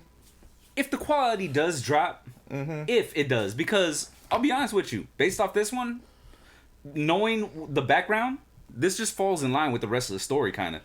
You know what I'm saying? But like, once he gets in the groove of things, of like where he's going next, and the quality isn't there, then as a fan, at that point I'll be frustrated. Well, for me, when it comes to like his integrity and like how he just treated them, like as just a person, it's kind of like, I don't want to support that shit. You can't separate the personal from. For me, okay. personally, okay. For me personally, I can't support. To me, it's just like, it just made me feel, because that makes more sense. Joe inspired me. Like, he helped inspire me to start this podcast. Like, he helped inspire him and a few other people and shit like that. And when I listened to how he got along with it, like his boys and shit like that, talking. And then after that, when shit just got bad and he just shitted on them, just shitted on their complete soul, I'm just like, I can't. I know, I'm just for me, just putting myself in the shoes. I understand what you're saying, but I don't think we heard the same thing. Because I don't feel like he shit on them, bro. Yeah. See, that's what I'm saying. Like, and this is the second week in a row. When he said, well, no, he didn't say that third. Well, you know what I mean? He skipped the week, but but when he told them, I don't owe you guys respect, that rubbed me the wrong way. And if I would have told JC that, I know he would have felt, he wouldn't have said nothing, because I know him.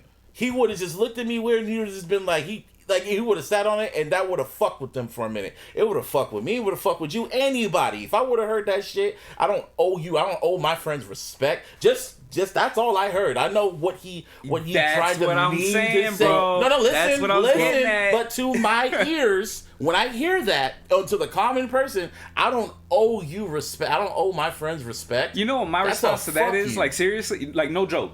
I would be offended, but my first response. Say that to me real quick, JC. I know it's hard, but just go ahead and say it. No, don't say that. Hypothetically, in a hypothetical world, hey, Martin, I don't owe you respect. The fuck that mean? Yeah. See? You know what I mean? See, and I'm on the side with Martin. For me, I understand what you're saying. Mm-hmm. For me, I hear it differently because that doesn't apply to us. Oh, I know. Yeah, well, because different situations, whatever. Because if I were to hear you say that to me, podcast over. We have something else to talk about. Like it's done. So we put the shit on pause, talk it out, and that's when but I'm gonna go back. But when he said that, I sat there. I'm like, and y'all niggas just sat there and let him say that to your face. So but again, that's why for outside the podcast, it didn't happen on the podcast. Like he brought it back up, but it happened outside the podcast. And I guess that's why for me, happened outside the podcast. That's why for me, I can keep pushing because it's like, well, they were cool with it. They showed back up. Yeah. So why am I stopped? Like that ain't got nothing to do with me. That was the weirdest shit in the world to me. To me, that was the weirdest shit. See, but that's what I'm getting at. Like the way he explained it made what he said. Like, all right, I get it. You know what I mean? Like, I understand. No. Even on the friendship side, you're telling me that you don't. Because let me break it down real quick. Because like, you keep throwing out that singular quote, but what he was saying is, I don't owe you respect because basically I show the same respect to every fucking person that I meet. Yeah. You know what I'm saying? So it's like I don't owe you any more because you're my friend. I owe you the same as I treat everybody else because that's how I heard it. That's how I am. Because he did explain that on this latest episode. Yeah. He explained that respect is just the basic. You also have to go off of merit. You have to go off of. There's other ways to go off of the friendship. Respect is just the doormat. Like if that's what it is, then if there's no respect, automatically you're not my friend. It's that simple. Like we out, cool. I mean, again, I understand. I completely get it. But it just wasn't something I thought over. Like. I saw you continuously say that on social media. And for me, it wasn't... I didn't think you were soft about it or whatever. To me, it was just like, wow, that really struck a nerve with him. Well, yeah. Like, I was over it. Yeah. It was over and done with me. I didn't think about it anymore. So... That rubbed me the wrong way. That's what I'm trying to say. It literally rubbed me the wrong way. And it was just like... What the fuck? And like, why would I want to be like? Why would I listen to that? This is just here's the thing, though, right?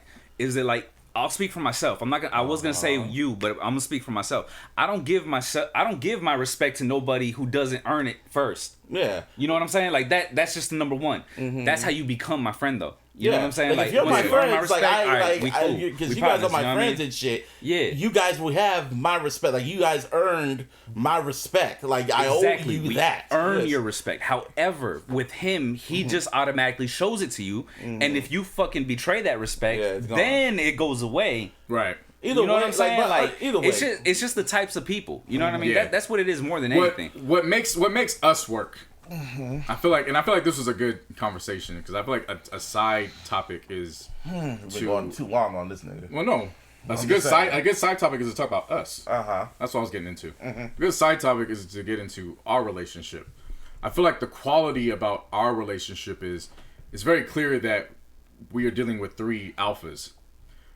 But what I feel like makes us work is that before the respect, before anything, there is a concrete love between the 3 of us. Yeah. Like a brotherhood between us. Yeah. When there's a brotherhood between the 3 of us, there's a want for us to do better. Definitely. The 3 of us all together and individually within us, we've all had conversations where we pulled each other to the side and have been like, hey man, what you said here, it could have been said differently. Right. We all have that trust between us. Yeah. Communication. The communication is that. That's what they lack. The communication is sure. Yeah. So when Martine pulls me to the side, I'm never on the defensive. When Busby pulls me to the side, I'm never on the defensive. Yeah.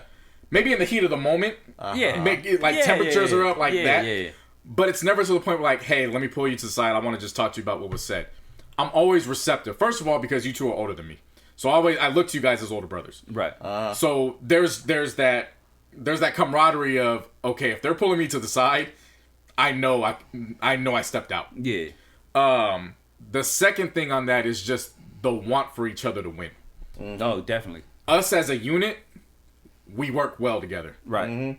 Separately, we all want each other to win. Definitely. So the basis, when we have that, like, it's nothing for us to be like, again, it's just that, like Busby said, the communication is, nobody leaves here pissed. Yeah. Nobody leaves here pissed. Nobody goes to sleep upset like that. We just we have a strong foundation. Just don't bring your work out. Don't bring the work home. Exactly.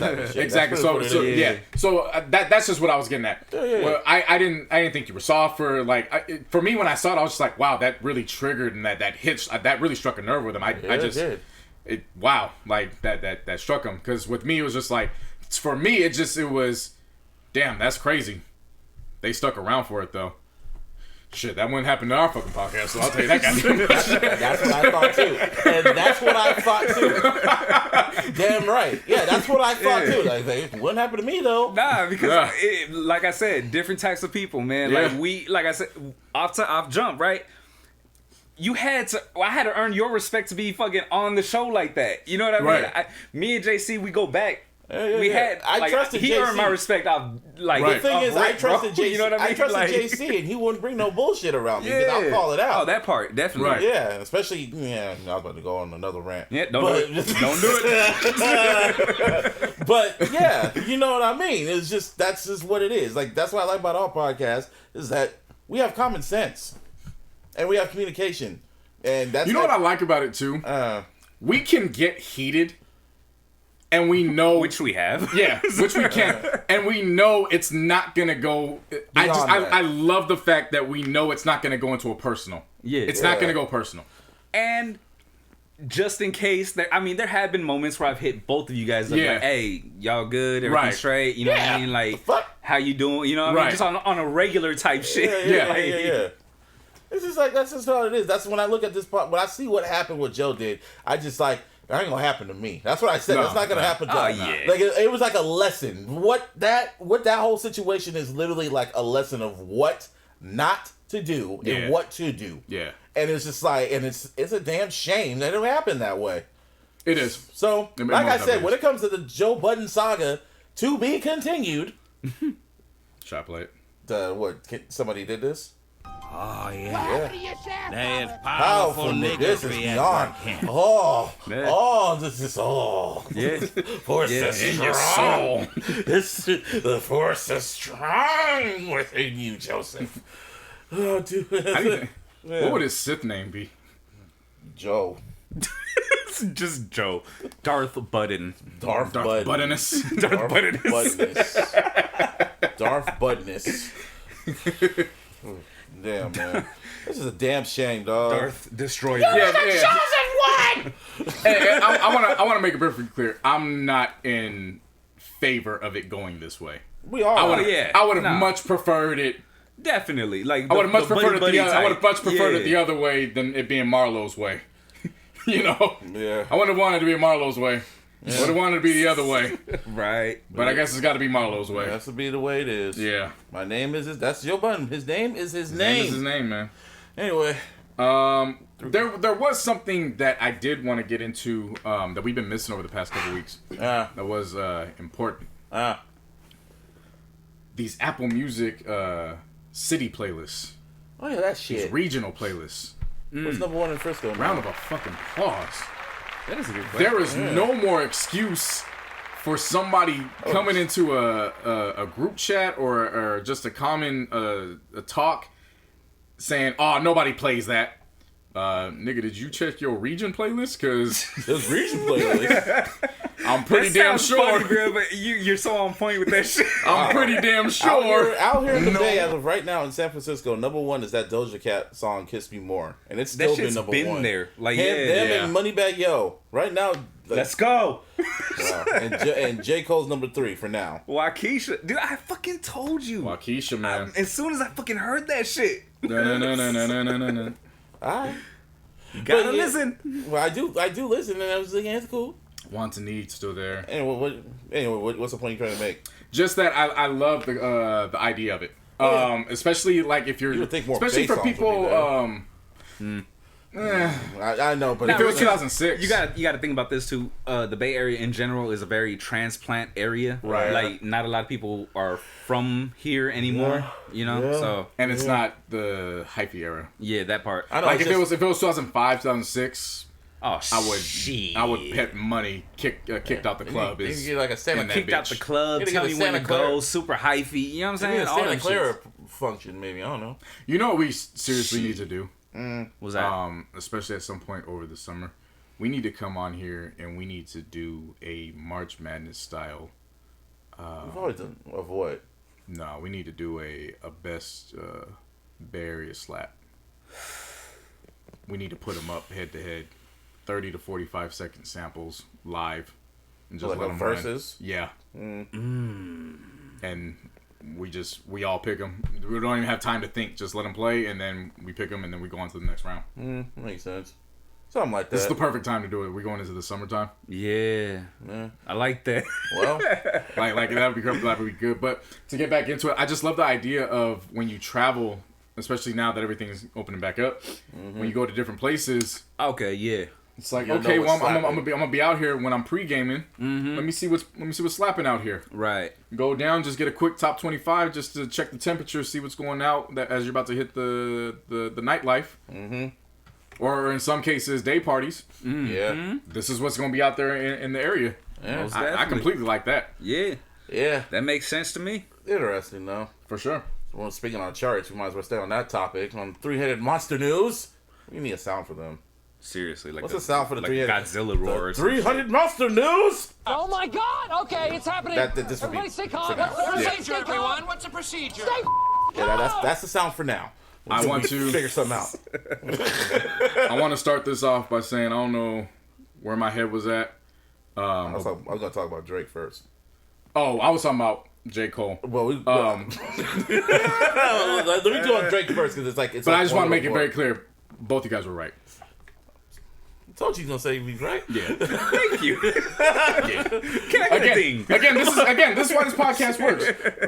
None of us have any problem coming on here the very next week just saying, "Hey, man, I was wrong. Hey, fuck, my bad. Hey, man, the very next week, hey, I've seen the rollout. Shit, what can I say?" Before we get to Cole, I guess congratulations to Aubrey Drake Graham. Round of applause. Billboard named him the artist of the decade. Saw it coming. I mean, it's obvious. Like the last person to get that was M. So hip hop on par, number wise, makes sense. Yeah, number wise. It's just when I saw the run he was going from 2010 to now, I was like, of course he's gonna be artist of the decade. Yeah. Yeah. Now people are still wondering, where's the album? Good question. Well, it makes sense. Cole's up, so it makes sense. Well, yeah, obviously, yeah. So that leads into Jermaine Cole. I like air the alarms for him. Now, JC, we told JC, just be patient. It doesn't matter if it's coming out in September or July or January or now. J. Cole said he's done. The album's done. Yeah. And it all makes sense now. I mean, it definitely does. Yeah. So the rollout that Dreamville has been doing for J. Cole through this shit is just chef's kiss. Top notch.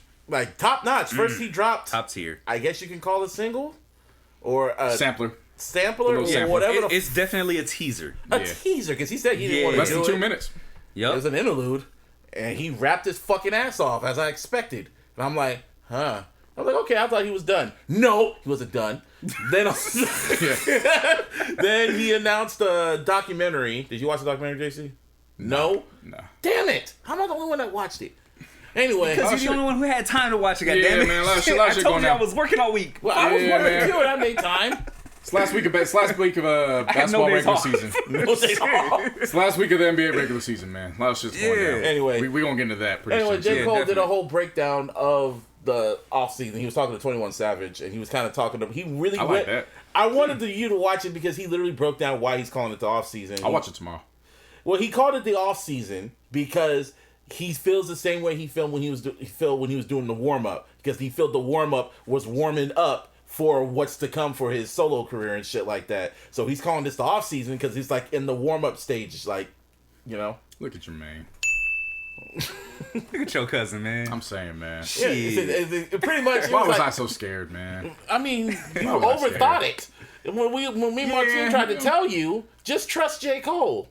It wasn't about the trust. It was just the timing. That's all. It just came down to the timing. Yeah. But that's just what it was. Yeah, he broke all that down, and then he was kind of revealing. The more he kept talking, he kept more talking about the fall off more than like what's it called? The off season. He talked about the off season, but he was talking more about the fall off, and he revealed that Middle Child was originally supposed to be on the fall off.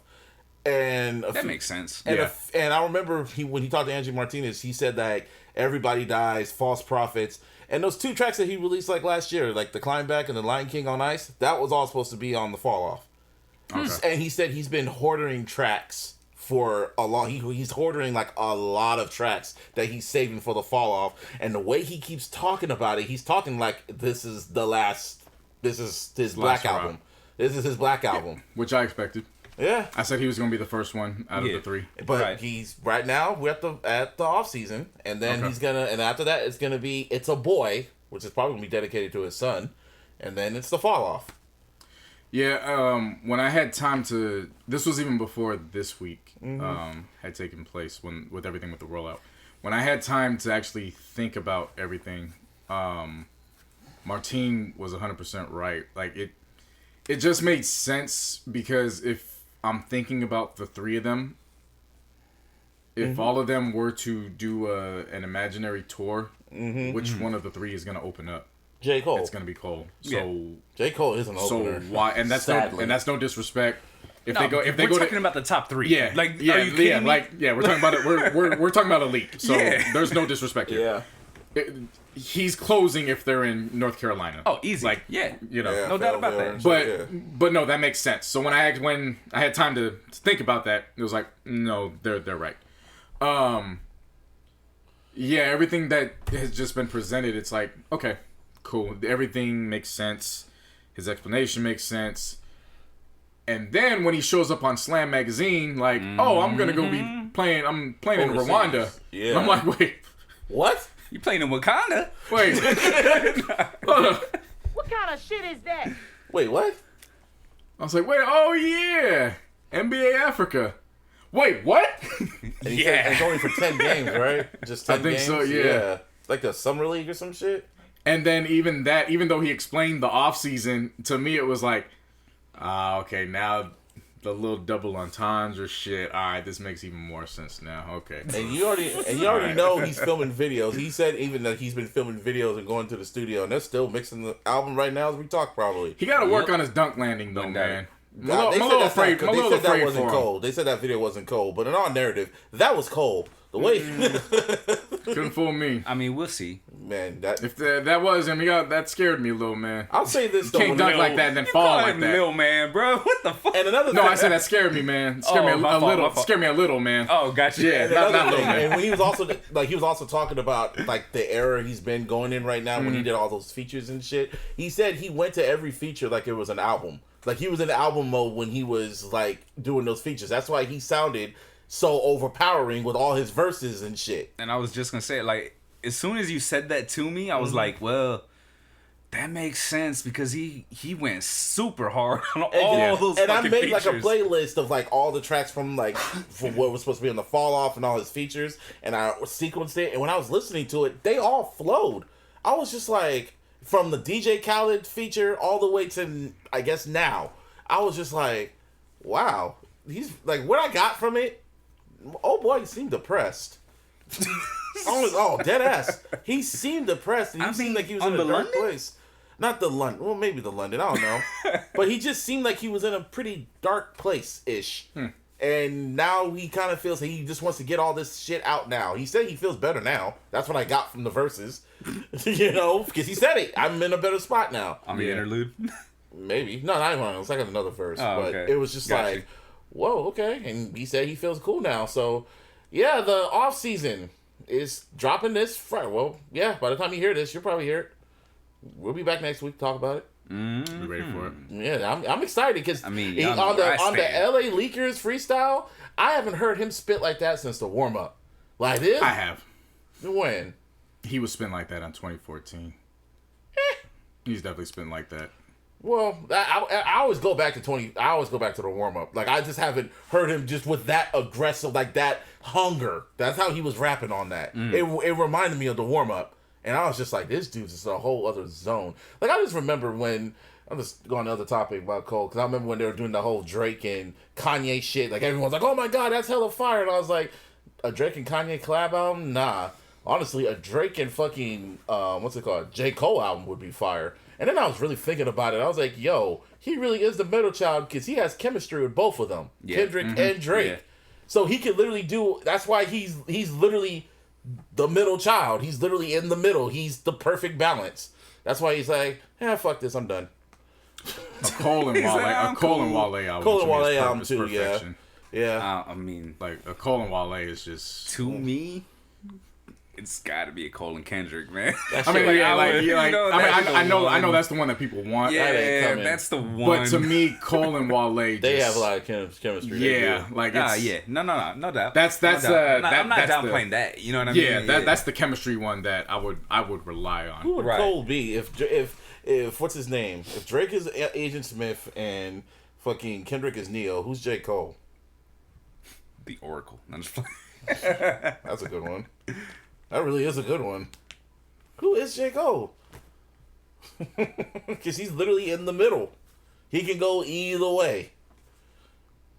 You're really thinking about it, too. All I'm saying is, man, I'm ready for this fucking album. Y'all know where I stand, and it's in some Puma RS Dreamers. If you don't know, that's J. Cole's shoe. I thought you said you weren't going to buy those damn shoes. Yeah, I wasn't, and then I bought 3 of them, so go figure. See, this is what we're talking about. We have no problem coming on here saying we was wrong. I said I wasn't buying them, then I got 3 of them. Shit, they fire as fuck. You still thinking about it, you just gave up? Huh? You still think about it? I was never thinking about it. Oh, why'd you get quiet then? I was watching the game. You missed. You asked. Yeah, I did. Yeah. Anyway, Anyway, golf season's coming. Nicki Minaj is dropping. She's coming back. Good timing. Who? Nicki. Oh, yeah. Yeah. I didn't know because she had me blocked until I started seeing it. I was like, oh, shit. She's coming back. Good timing for her. And Isaiah Rashad, though, boy. I was like, I know. Yeah, him. And Kodak Black away. He's been dropping stuff, so he could wait. But that Isaiah Rashad shit. Yeah, boy. Deuce. Lay with you. Yeah, nah, that's again, that's my aesthetic. That fits my agenda perfectly. That shit not. The video was fire. And I guess his album's gonna be called what? The House is Burning? That's what it's called, right? I believe so. Yeah, The House is Burning. Run that shit a little bit. Yeah. Run that shit. If it'll play.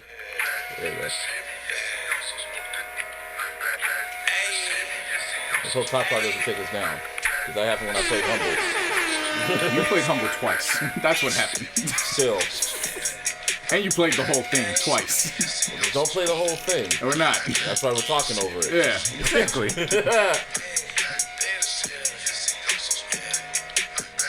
Yeah. I need a booty on me when I'm like. This made me want to go back outside.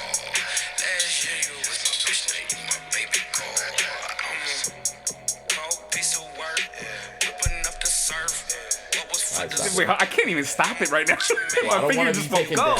I don't want to be taken down. All right. Yeah, nah, that's that. Yeah, bruh. Yeah. The video is good, but I still didn't like the way TDE I don't give a the roll. Yeah, that's sorry. I didn't mean to cut you that. off on that. Yeah.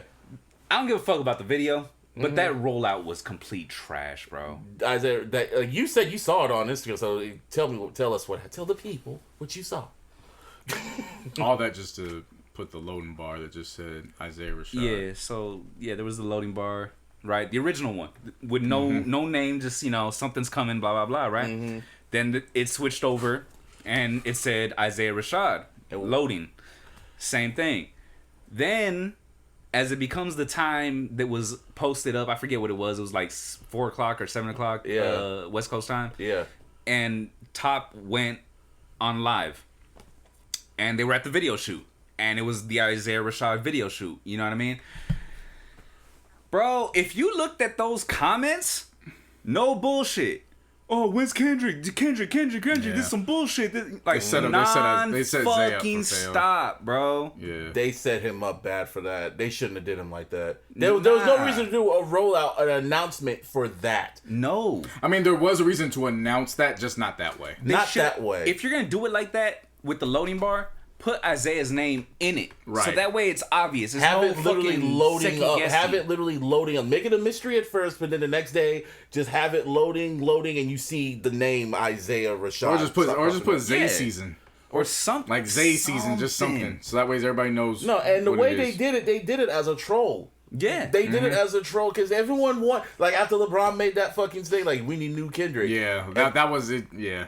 That just didn't. I didn't like that because Isaiah deserved better for this record. He deserved better. And that article, and that article that came out, which was a really good article, was it Fader? Shout out to Fader. Was it GQ or Fader? Fader. Okay, because I was about to either or. One of them white publications should have been fucking XXL the source, but they just whatever, man. Anyway, yeah, it was a good article, and he talked about how he was really just depressed and he was on drugs after Sun's tirade and shit. He needed to get himself right. So that was a real good article, but again. Isaiah Rashad didn't deserve that type of rollout because, we all said, if it's not Kendrick, it's a failure. Now, if it was SZA, maybe it'd been a little different. People still would have said it was Kendrick. Yeah. You don't do that. I don't think it would have made a difference, to be honest. You won't do that. You shouldn't do that. Like, everyone knows who people want to see. Like, the song's fire. Don't get me wrong. That shit's dope, man. But then again, no one really cared about it because J. Cole dropped Interlude after that. This is true. And then after that, you're going to wait till June. Who knows if Drake's going to drop? And then people are going to forget about that. I'm going to say people are going to forget about the Isaiah Rashad shit. But who knows? Drake might drop after that. Or Nicki. If somebody, one of the three-headed monsters. Well, there's only one other one. And that'll be Drake. And he'll probably drop in June, probably the same day as Isaiah Rashad. So it's TDE. Like, who's missing? Who did I say on the... Fuck, what's his name? Dave Free. Yeah, Dave Free. Yeah, his presence is missing. Yeah. And I don't like that. And it couldn't be more evident, really. You know what I'm saying? That shit was just like, it should have just been, new Isaiah Rashad today. That's all you needed to say. Or, like I said, just do the loading bar, but have it load into the name Isaiah Rashad. Like, that's all you had to do. And there shouldn't have been an announcement for it. Just everybody wait.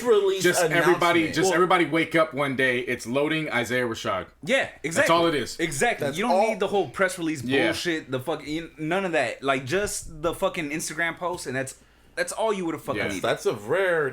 Like we're talking critical on TDE. I never thought I'd say that. No, seriously, because they've been so perfect with all their rollouts. But that's because of Dave Free. Well, was it though? I mean, I'm not saying that. I'm not. Yeah, exactly. That's what I'm saying. Like, you can't give him all the fucking credit, but he does deserve a good portion of it because as soon as he's gone, look what happens. You know what's going on? Like, what the fuck, bro?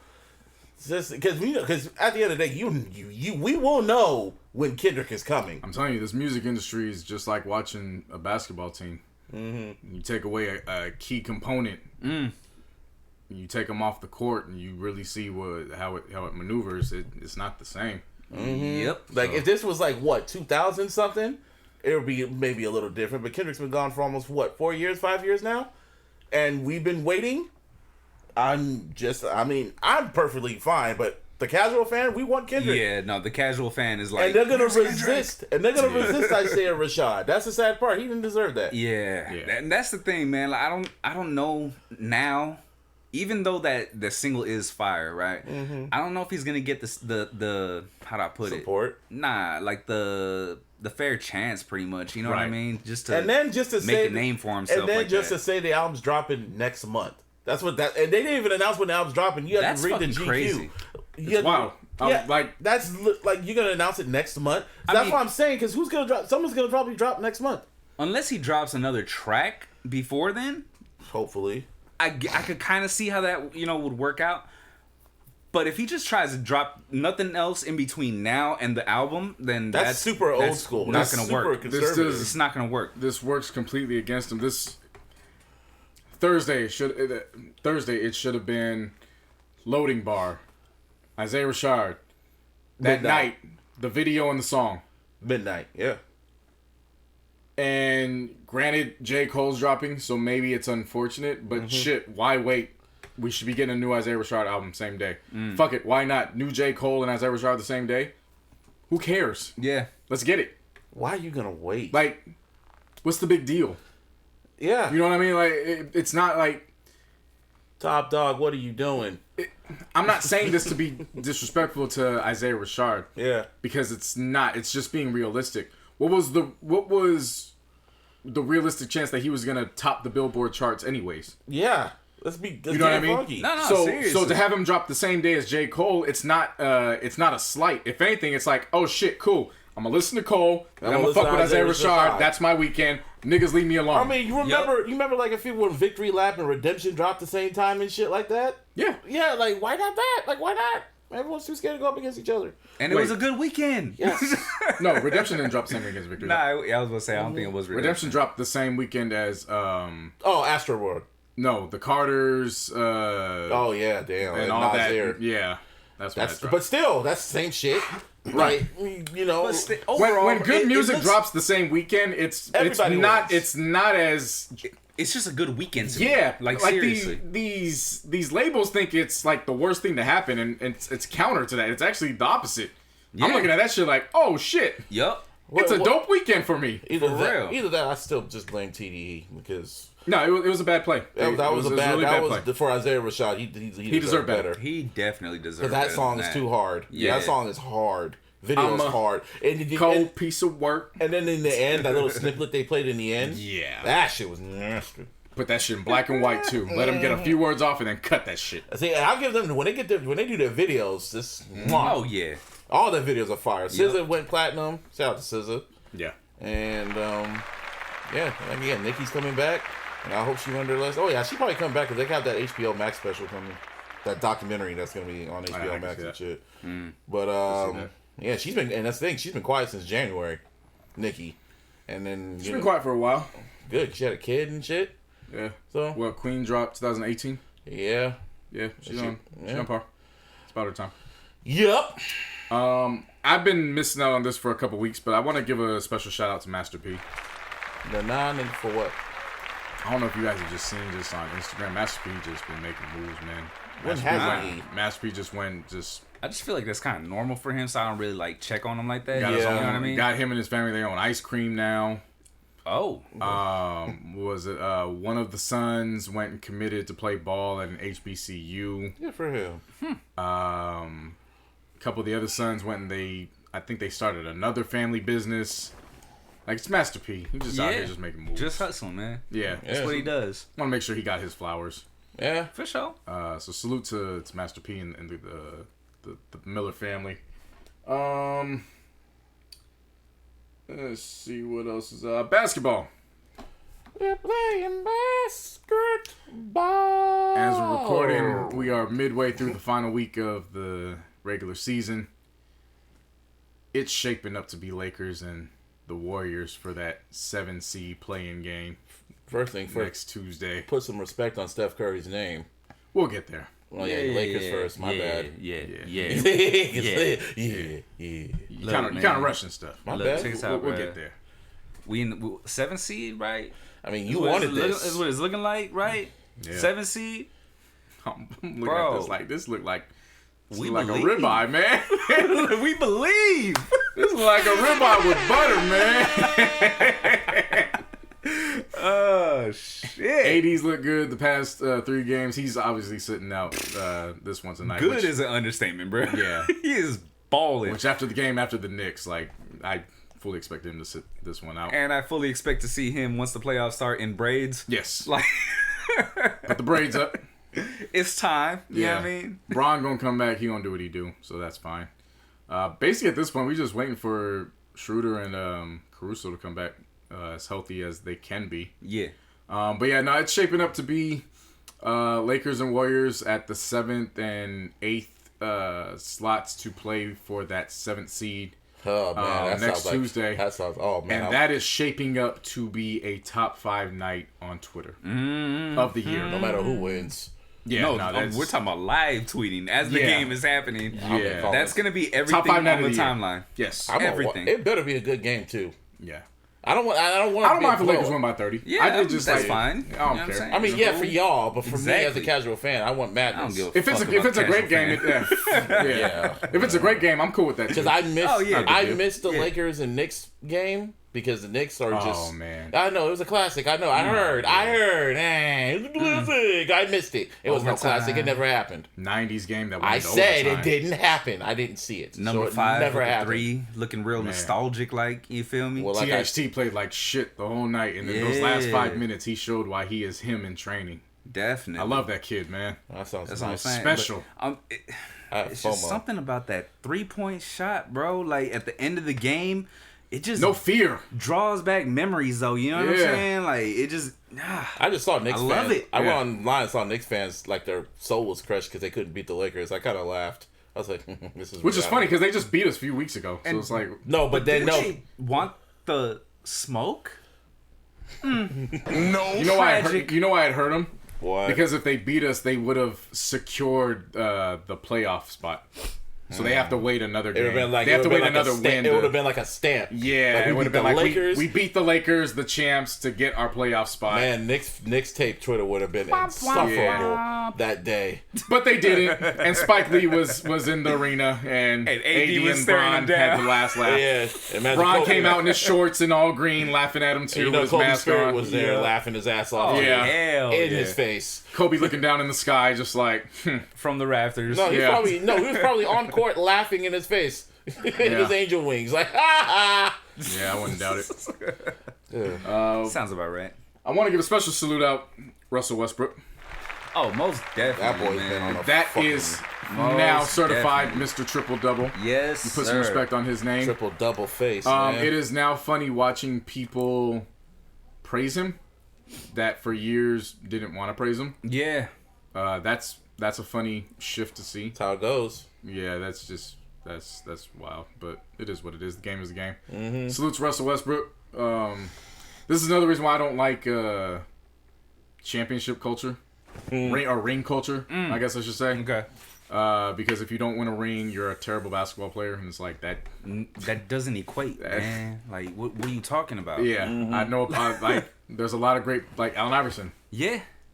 Perfect fucking example. One of my fucking favorite basketball players of all time. No rings, but I swear to God, like one of the greatest. Yeah. One of the greatest. Period. Russell Westbrook can never win a ring. I don't give a shit. Doesn't matter. He go get a ring. Not with that team. Well, whether he does or doesn't, it doesn't matter. Yeah. Like his legacy is cemented. I love watching him play. This is the question: who's gonna get a ring first between Harden or Russell Westbrook? Westbrook or Harden? I would lean towards Harden just because of the team that he's on. As constructed right now, he has a better shot. See that, but a lot can change. Like that, you know, things happen. Yep. So, as constructed, Harden with the Nets has a better shot, obviously, than Westbrook with the Wizards right now. Mm-hmm. Things could change when free agency happens in August. So we'll see how that goes. But I wanted to give him his flowers for that. No. I need to apologize. To? Huh? Oh yeah, you gotta apologize. I accidentally killed players. Fuck up. Oh fuck! Lakers legend Jamal Wilkes a few weeks ago. Yeah, players fuck up. Not only was I wrong in accidentally killing Lakers legend Jamal Wilkes 2 weeks ago, but after I accidentally killed Jamal Wilkes 2 weeks ago, he turned 69 years old after I accidentally killed Lakers legend Jamal Wilkes. Oops. So, boo yourself. That's powerful niggardry at work here. Yeah, so sir, I greatly apologize. And what makes it even worse is I don't even remember who I meant to talk about. Yeah, it was that like it was that one dude, that one college player. No, it's not. Oh, it's not. I don't even remember. It was a Lakers player. It was a Lakers player that I just don't remember who it was that I was talking about. Damn. That's what makes it bad. Like Damn. I understand because I didn't stop you. Yeah, I was just like I thought you're the Lakers historian. Yeah, dude, the crazy. Because you know how my memory is. Yeah. Like he legitimately, like his birthday popped up and I was like, wait. Yeah. And I almost hit you accidentally. That's the funny thing. I almost hit you right as I was watching it, and as I was typing that message. Boop. Hey man, I think I accidentally killed Jamal Wilkes. I said you ain't dead. I say you did. Yeah. So please, sir, I apologize. I genuinely forgot. I don't even remember who I was intentionally talking about. Like, yeah, man, that was wild, man. That sucks. It happens. I'm so glad he's not dead though. Yeah, like I'm glad. I'm glad we celebrated his 69th birthday. Yes, like most definitely. Yeah, round of applause. Jeez, like thank God. Yes. I saw that. I was like, oh, thank you. Whew. Well, it's also exciting. Shit. Is this man Steph Curry? Now we can talk about Steph. This motherfucker, dog. Future Lakers great. Mm-hmm. This motherfucker is just on a tear right now. He's literally willing the Warriors to the playoffs, and he's doing it just to prove a point. Like, you can't do anything but respect it. You gotta respect that. After all the shit NBA Twitter was saying about him at the beginning of the season when they were trash and shit. Stupid. Oh, Steph ain't got it. Idiots. Oh, this is the year he has to prove himself. Like for real. Morons. Oh, Damian Lillard's better. Oh, somebody did this. What's his name? Harden is better this whole time. He's a fake. No. Swear to God, it was like, and then instead being like KD, fucking Steph saw that shit on Twitter and he was like, Oh, let's go to work. Okay. You know what he did? He took them damn them fade braids out. Yeah, them shit had to go. Mm-hmm. He would have. Can you imagine if he was balling with them fucking? I wanted him to start like going off with that hairdo, but it is what it is. I was holding him back. It was. You got to go back to. You got to go back to what's right. Right. So Definitely. He had to do what was right, and he had to take niggas' souls, and that's what he's been doing. Like who did they play last night? They played some team. I would imagine, they played some team. I mean, a smart ass. The Suns. Better than being dumbass. Suns, because they helped us out. I was laughing at that. No, that's right. I was laughing at that because a couple Warriors fans were talking shit to me, and I was like, yeah, but little do you guys know, you actually gave us a hockey assist. Thank you. No, but the reason why I brought that game up is, of course, in terms of the standings, you helped. Thanks. The reason why I brought that up because, of course, Steph was going off, but I just saw that the final few seconds when Steph stole the ball and damn near the entire team had their hands up. All 4 out of the 5 players on the court. So he was quadruple covered. Covered. Because they were scared that he was going to shoot it from the moon and it was going to go in. Yeah. Because he's done it before. And that's the thing. He was so far off the 3-point line. You know what I mean? I could imagine. I could understand if it was 4 players on him once he got to the line. Yeah. But nah, bro. He was like at the hash mark and shit. No. Seriously. Sea of hands and shit. Because you'll see the ball go in the air and it's like, that's going, yep, there it is. And it's them, fuck you. This is the thing I always have to tell casual fans when it comes to stuff, because all you see is the highlight of him just putting the 3 up. Yeah. Mm-hmm. You don't see the 10 seconds before that. Mm-hmm. You don't see him working his ass off the ball to get around the screen, run around, get to the open spot, square up, and then put the ball up. But really, he's such a special player because you have to play defense on him while you're on offense. This is what's scary about Steph. Yes. From the time this is what I mean by that. When you're on offense, from the time you put the ball in the air, once it leaves your shooter's hands, mentally, you are now thinking defense.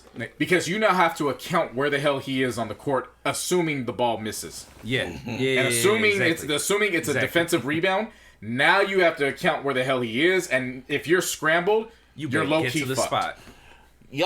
People should be just happy that Klay Thompson isn't playing right now. Real shit. Yeah, because Andrew Wiggins as your number 3 would be hell. Because Andrew Wiggins has looked pretty good for all things considered. But Andrew Wiggins as a number 3 would look pretty pretty fucking decent. So, like with Klay as too good. You know what I mean? Like in that range. Like I said, y'all the league y'all should be happy Klay's injured right now. Because if Klay was still there and Steph was still going off the way he's going off, and Klay was just, waiting when he's quadruple teamed, pass the ball to Klay, 3, swish, fuck you. Yeah. 3, swish. Because seriously, if you think about it, right, the way it looked, even in that still shot, you had 4 on Steph. There was one dude like in the lane. I don't remember who it was, whatever. Yeah. He was in the lane, and then you had 2 guys on the wing. Or no, I'm sorry, not on the wing, in the corners. Yep. Both corners. Yeah. Imagine one of them is Klay. That shit's a done deal. Yeah. You know what I'm saying? And to what you said, JC, you know how like you were saying how you don't see him doing, going around screens and blah blah blah. That highlight with the 4 players guarding him, that is fucking amazing. Yeah. Right? The one that said the most to me though, and I think you know where I might be going with this, is when he was in the corner, they passed the ball to him, then he passed it back, literally went around the whole court, came back to that same fucking corner, got 3. the ball. No, it didn't go in. He drove like across the lane, meaning like he didn't go at the basket. He was going like parallel to it. And just kind of winged one up. It didn't look like it was going in. Did it go in? It was a perfect fucking shot. And when I say that, dude, I mean when it landed, it landed right in the middle of the fucking basket. It was absolutely perfect. He's God's my player, man. This is so cool. And you know what the funny thing is? As soon as he did that shit, I'll be like, I said the exact same thing that you just said right now. Sir. God's my player. Yeah. When God plays 2K, he plays Steph Curry. Yeah. No, he is Steph Curry. He is Steph. Yeah. Like when I say God's my player, like when you play the create your own player and you run, the prototype is Steph Curry. Yeah, like that's what Steph is. They had to reconfigure the algorithm in 2K just to make sure that it was realistic enough for Steph, because the shit he was the video game wasn't as accurate as Steph. Like think about that. A video game wasn't as accurate as Steph Curry. They had to redo. They had to put the Steph Curry glitch in there. Insane. And he was the unanimous MVP. There's a reason why he was unanimous that a few years back. He only won MVP once, right? Twice. He might get it again this year. He won back to back. He's not gonna win it this year. No. I mean, he might. I said might. He won't. He won't. Because the reason why is because it's the politics game. Yeah. The reason why is then who gonna get it? Who's like the lead to get it? Jokic. Okay. Yeah. Oh yeah, that white boy. He's a bad boy. He's a too. baller. Mm-hmm. He's a bad white boy. The politics game is that you got to have a team that's top 3, maybe top 4. Yeah, top 4 is pushing in your conference. Top 4 is definitely pushing it. They would definitely get some hell if they gave it to Steph, because everybody would look like, well, why didn't you give it to Kobe those 2 years when they were the 7th seed, when he was busting his ass? Oh, you got me now! Yeah. So there would definitely be that. He's playing MVP caliber. That's what I mean. Oh, for sure. So there's no dispute there. But this is like a statement season. But MVP has always been attached to win column. Yeah. So yeah. So don't be shocked, Warriors fans. This is not Warriors propaganda, hate, or any shit like that. This is just there's a history of this that goes far against us. We said he's MVP caliber. We love Steph. This ain't got nothing to do with that. I mean, we love a future Laker. Always. They're still gonna be shocked. But yeah, that's that on the NBA. Now to football. Why did I say it like that? I don't know. To football. They released the schedule. I just care about the Niners. But well, the first Sunday night game on primetime is gonna be the Bucks and Cowboys. A full healthy Bucks. Cowboys or whatever. Cowboys are always starting us off for SNF. So that makes sense. And always. I'm surprised the Bucks aren't playing Thursday night. Why? They're like a third. Because they won the Super Bowl. Well, that makes sense. What, Super Bowl teams always play? It would make sense if they played on Thursday night. Yeah, they open up the season. Oh, that is. Wow, that's. Yeah. Probably. It's probably who's playing that Thursday night game? I think it's probably going to be Thursday. Oh, it's going to be the Raiders and Ravens. No. Who's playing that Thursday night game? That's what I'm talking about. I think it's the Raiders and Raiders Thursday is the Cowboys and Bucks. So yeah, it is. It is. So who's playing that Sunday night? That Sunday night. Oh, give me 1 sec. My bad. Bears and Rams. That's not bad. Justin Fields better start. Justin Fields gonna start. He's going to start. People think I was seeing in Bears fandom and Twitter or whatever. There's rumblings that Andy Dalton's gonna start or whatever. I'm like, no, the fuck. Anyway, if he does, I swear it wouldn't shock me. Well, that's why preseason. That's that franchise to do it. Well, that's why preseason, because they brought back preseason. I'm looking at the Niners preseason. And I didn't care about. We have the Super Bowl rematch, even though it's in preseason against Kansas City. And then we're going against the Chargers. But third week, Bay Area, call the National Guard. And the Autobots, the Stormtroopers, surround Levi's. Everybody. Yeah, we're going against the Raiders. It don't matter if it's the Las Vegas the Raiders. For that, they're going to be the Oakland Raiders again. It's going to be war, and I'm going to be at the house. What do you think about schedule? I'm going to be working, so pray for me. Pray for me. Nobody pray for me. Ain't nobody. I like what that lady said. Ain't nobody praying for me. And what do you think of our schedule, Martine? What I think of our schedule is, I'm looking at it right now. The NFL needs to be worried. That's how I feel. Like honestly, like I'm not even playing. Like I really feel like, and that's even with Jimmy G as the quarterback. I'm looking at it that way. Because we're back at full strength. Yeah, it's week 4. I'm not trying to look past. 4? Yeah, I'm not trying to look past nobody else. You know what I mean? Like realistically, I'm not trying to. But I see that one. It's on the first page of their Instagram post. It's at the bottom in the corner. It just draws my attention. And it's gonna be a Sunday. It's gonna be a Sunday game. It should be a prime time, but whatever. Yeah. Well, we already got a prime. They got a prime time against. We get against the Seahawks on December 5th. Yeah, that's the second game. So that's 13th. That's on the week 13. Yeah, that's gonna be. That might be a playoff implications. But overall, like I said, Bears, man, there's some teams that I feel like we should beat, and it shouldn't technically be an issue. Mm-hmm. And there's a lot of them on our, on the entire schedule. Like for example, the Lions we should beat. You know what I'm saying? Just the Eagles we should beat. This is with everyone full health, right? Yeah. Is what I'm saying. Colts we should. Bears we should. Green Bay. Rams we should twice because we always do. The Jaguars we should. The Vikings we should. They were a good team last year or the year 2 years ago, whatever. But we should still beat them. Be careful of them sleeper teams. Oh no, definitely. I'm not downplaying. Nope. I'm saying that's why I say the word should. Yeah. It's because it's not guaranteed. You know what I'm saying? Like, of course. Yeah, like there's a lot of teams that we should beat on this schedule. I'm looking at the week 8 against the Bears. And that's going to be, if Garoppolo fucks up enough, it's going to be Trey Lance versus Justin Fields. That's if it happens. That'll be, ooh, baby. On Halloween, at that. Ooh. Yeah. Oh, baby. That's going to be fun. Yeah. I'll be ready to re-examine it after training camp. Oh, yeah. No, I mean. Like, I'll be like, this is just off of, you know what I mean? Yeah. Just knowing what I know as far as my team. Like, yeah. But the big news I want to. Oh, yeah. If you're still going. No, I'm good. Tim Tebow. I thought you were going to talk about the other stuff, why you're happy.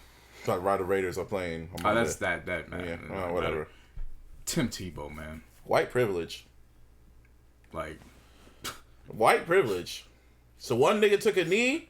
A nigga took a knee. He got blackballed. Both took a knee. White boy takes a knee. He gets a second chance. Well, this is not even a second chance. This is like his third or fourth chance. Somebody said best. They treat Tim Tebow like he's a Make-A-Wish Foundation kid. Dead ass. Every time he wants to do something, they go out of their way to make sure that he gets it. As a tight end. He wants to play quarterback. Let's do it. He wants to play baseball. Get him in there. He wants to be an analyst. Go get him. That's true. I didn't think about that part. Now he wants to come play tight end, and it's like he hasn't done anything football-wise in 6 years, let alone playing different positions. With now a rookie quarterback. With a brand new rookie quarterback at that. See. Oh, yeah, he's going for Jacksonville, by the way. Yeah, well, that's kind of what I was going to talk about. Basically. Nepotism. What? Not what you said. Nah, we know who the coach is. We know who the coach is. Who's the coach? Urban Meyer. Exactly, it's Urban Meyer. And who's Urban Meyer? Just for the people. He was his college coach at Florida. See, here's the thing. Not only is that they're that connection, that it's not a conflict that's good enough, right? That's good enough for him to be on a team or whatnot. Yeah, he's from there. Yeah. So he just went up. Hey, guy, can I play? I'm gonna see what I can do. Yeah, and I heard people in the I read like the people in the locker room are like, "Word." Is he like a brand new coach too, or has he been there for a minute? He's a new NFL head coach. He's been in college. That's what I meant, forever. but for the NFL. In the NFL, he's brand new. Yeah. That's how you're gonna do. And this is your rookie. You have a whole new rookie quarterback coming in who's like pretty much your new hope, and he hasn't lost a game ever. I read that stat for him. He's never lost a game ever in life. Well, you're gonna be fucking hilarious. You're going to jail now. You're gonna learn today. Yeah, that stat didn't the stat's impressive. Don't get me wrong, but a motherfucker ain't going undefeated his NFL career, so that didn't move me. Well, of course, but still, you gonna learn. Yeah, he gonna learn the hard way. He's gonna learn what a loss is. Yeah, you gonna learn what a loss is. He gonna take them L's. You gonna take them hits. But boy, Trevor Lawrence is gonna be special. At least potential wise, potentially he could be amazing. Yeah, he really could. You know what I'm saying, yeah, but this whole Tebow, and it's not Tebow's fault. He's just taking the opportunity. Yeah, it's not his fault that he's taking the opportunity. It's everybody around him. Yep. Mm-hmm. Come on, man. I'm not saying this because I was rooting against Kaepernick. I would have loved Kaepernick to get in the NFL. But this is one other reason why I didn't believe that he would get back in.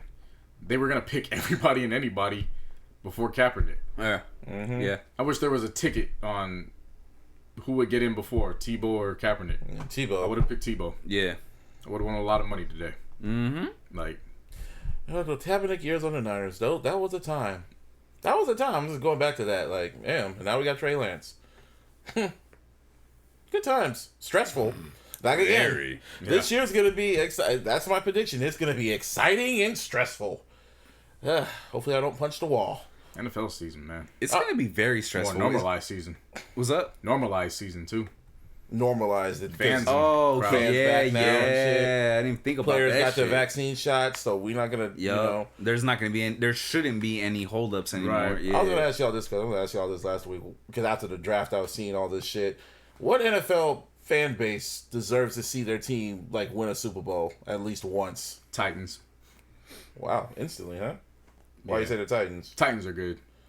Okay. Titans are real good. Nashville has a good, strong fan base out there. Yeah, I was gonna say because of their fans, probably them.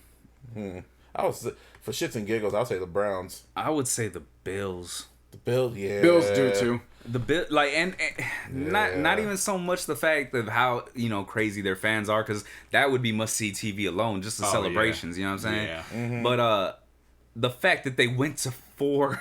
That's an achievement. 4 fucking back Super to back Bowls. to back to back, and That's lost. heartbreak. Yeah, Man, that's like pain. that. And the last one they lost was by a missed field goal. If you're talking about deserving, they definitely they were fucking that deserve close. one. They were that close last year. Like, just imagine if. But they had to see Brady. Just imagine if LeBron got the Cavs.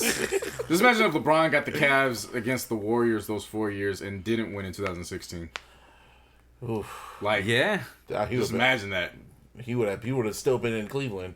No, he wouldn't. He got Nah, the fuck he up out would of have. there. He So would have still bounced. You're like, hey man, I tried. I don't know what the fuck. Yeah. I don't know, Hey man, I hey, tried. honestly, I don't know what the fuck you want me to do. What more do you want from me? Speaking of that, Too Fast and Furious was on HBO randomly. Hey, I just saw it. I was like, oh wow. I said forget about it, cuz. I said, forget about a cud. Rest in peace, Paul Walker. Yeah. Forget about a cud. Ejectocito, cuz. Ejectocito, Ejectocito, He cuz. said that with his whole chest. I fucking used that shit at work last week. Don't ask me why. Yeah. Ejectocito, cuz. Hey, that's mine. So.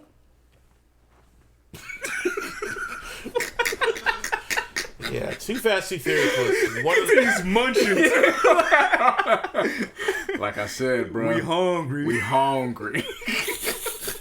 Too Fast, Too Furious was the Fast and the Furious movie that was just... That's like the odd movie out of all the fucking... Hell no. Tokyo me. Drift. Tokyo Drift is the one that's Fuck the odd you man mean? out. Yeah. I mean, to me, I'm more entertained watching Tokyo Drift than Too Fast. What? To me. You tripping. I guess. That one's the odd man out because none of the Except for Vin Diesel in none of the the end. core characters are in there. Yeah, and then Han showed up, and everyone loved Han after they started doing the prequel trilogy. Yeah. The Undone. That's what it was. Like, how are you gonna have a prequel in the 4th movie? Oh, yeah, that's a prequel. What? Just go with it. Fast Furious prequel. Okay. Just go with it. The Fast Damn, 5. Han died. No, Han coming back. What? Huh? He said he back. All right. Cool. And you know what's funny is we know Han's coming back and nobody's fazed by it because they did the same thing with Letty. So we just like, all right. It's like we about to find out how he's Yeah. coming back. Even Michelle Rodriguez, she said she found out when she was watching that Fast 5 and she saw the post-credit scene. She was like, "Oh shit, I guess I'm coming back." Yeah. It's like, then. well, let me go work out. Call my agent. Shit, man. But yeah, movies are coming back. Like that, the Chris Rock Saw movie's coming out on Friday, and that's gonna be the You know, the quarantine changed my mood on that. I'll go see it now just for the fucking. because it's the movie theaters. It's like No, quarantine just changed my mind. Like, oh yeah, because I wasn't gonna go see it. Yeah. But I mean, to me, I'll go see it. Because I remember when it when the reports came out that Chris Rock was going to do a Saw movie. I thought it was just a rumor. Like, oh, there's a rumor that Chris Rock has production for a new Saw movie that's set with him. That's going to co-star Samuel L. Jackson. And I looked at that report. I was like, yeah, the fuck right. A year later, I see the trailer, and I was like, oh, he was dead the fuck serious. Like, oh, he was dead the fuck serious. I just didn't want to see it because I didn't want that motherfucker being locked up in a room, being chained up and shit. He got a saw there. He got to play the fucking video. Motherfucker saying, "Let me get one rib." Stupid. Like, out of all the people in the world, like, Chris Rock, like, I was like, is this so... Or even worse. I got these cheeseburgers. This shit just keep calling me. I remember in the teaser trailer, Samuel L. Jackson said, "Oh, y'all want to play a game, motherfucker?" But this is for me, it's like, because movie theaters are open, because out here in California, cases are down like a motherfucker. So now movie theaters are open, and it's kind of just like, I can go to the movies now. And I feel weird. It's like, is this a trick? Yeah. I can get my popcorn again and my all my regular stuff and just sit, and I could be, like, I'm excited to go to the movies again. Like, I know because back then, is this real life? Right. Is this real life now? Must be at the movies back? For real? Yay. Because because after that, what other movies coming out? I think Venom. Oh yeah, Venom. I can't wait. Yeah, it's gonna be called what's it called? Carnage. I know it's Carnage. Something Carnage. I forgot what the they're bringing in Carnage. Don't matter. Yeah, the trailer. It's Venom. Trailer was fire. I was like, oh, because it's supposed to come out last year, but COVID. Yeah. Mm-hmm. So yeah, and then other trailers are coming out. Eternals is coming. A lot of like movies are coming. I saw another trailer for like the Forever Purge. I think it's gonna be the last Purge movie or whatever. Saw that one too. Yeah. It's called Let There Be Carnage. Let There Be Carnage. There you go. Yeah. When's that come out? The 24th of September. Oh wow. Okay. Shit, man. Movies are back. Yay. I'm still finna wear a mask though, bro. Oh yeah, of course. Yeah, like regardless. Because Gavin Newsom shot said or no shot. Like Gavin Newsom said flat out, like, "Hey man, we'll take that mask off in June, baby. You can keep it on if you want. Put that mask off if you want." Good times. Around this time last year, we were all stuck in our house. Now we're out. It's kind of weird. I warmed up to it. It's kind of like adapting back. It's adapting back to semi-normal, because it's still semi-normal. Oh no, baby! I've been taking my walks mask off, baby. Oh yeah, you can do that now when you're vaccinated. I've been taking my walks, just looking around. I mean, I'll go through the park, and just out of respect for the kids around, I'll put the mask on real quick, and then as soon as I get back out the park, pull that motherfucker right back off. Yeah. No, but when it's cold, normally it's fuck them kids. But I'll respect them kids. I'll respect them kids. Just for 5 seconds. Mask off. Yeah. That's a way to wrap up the show. Yeah. This is episode 229 of the iLLogical Podcast. You can always follow me on the Twitter. Shout out Mr. Fab and Future.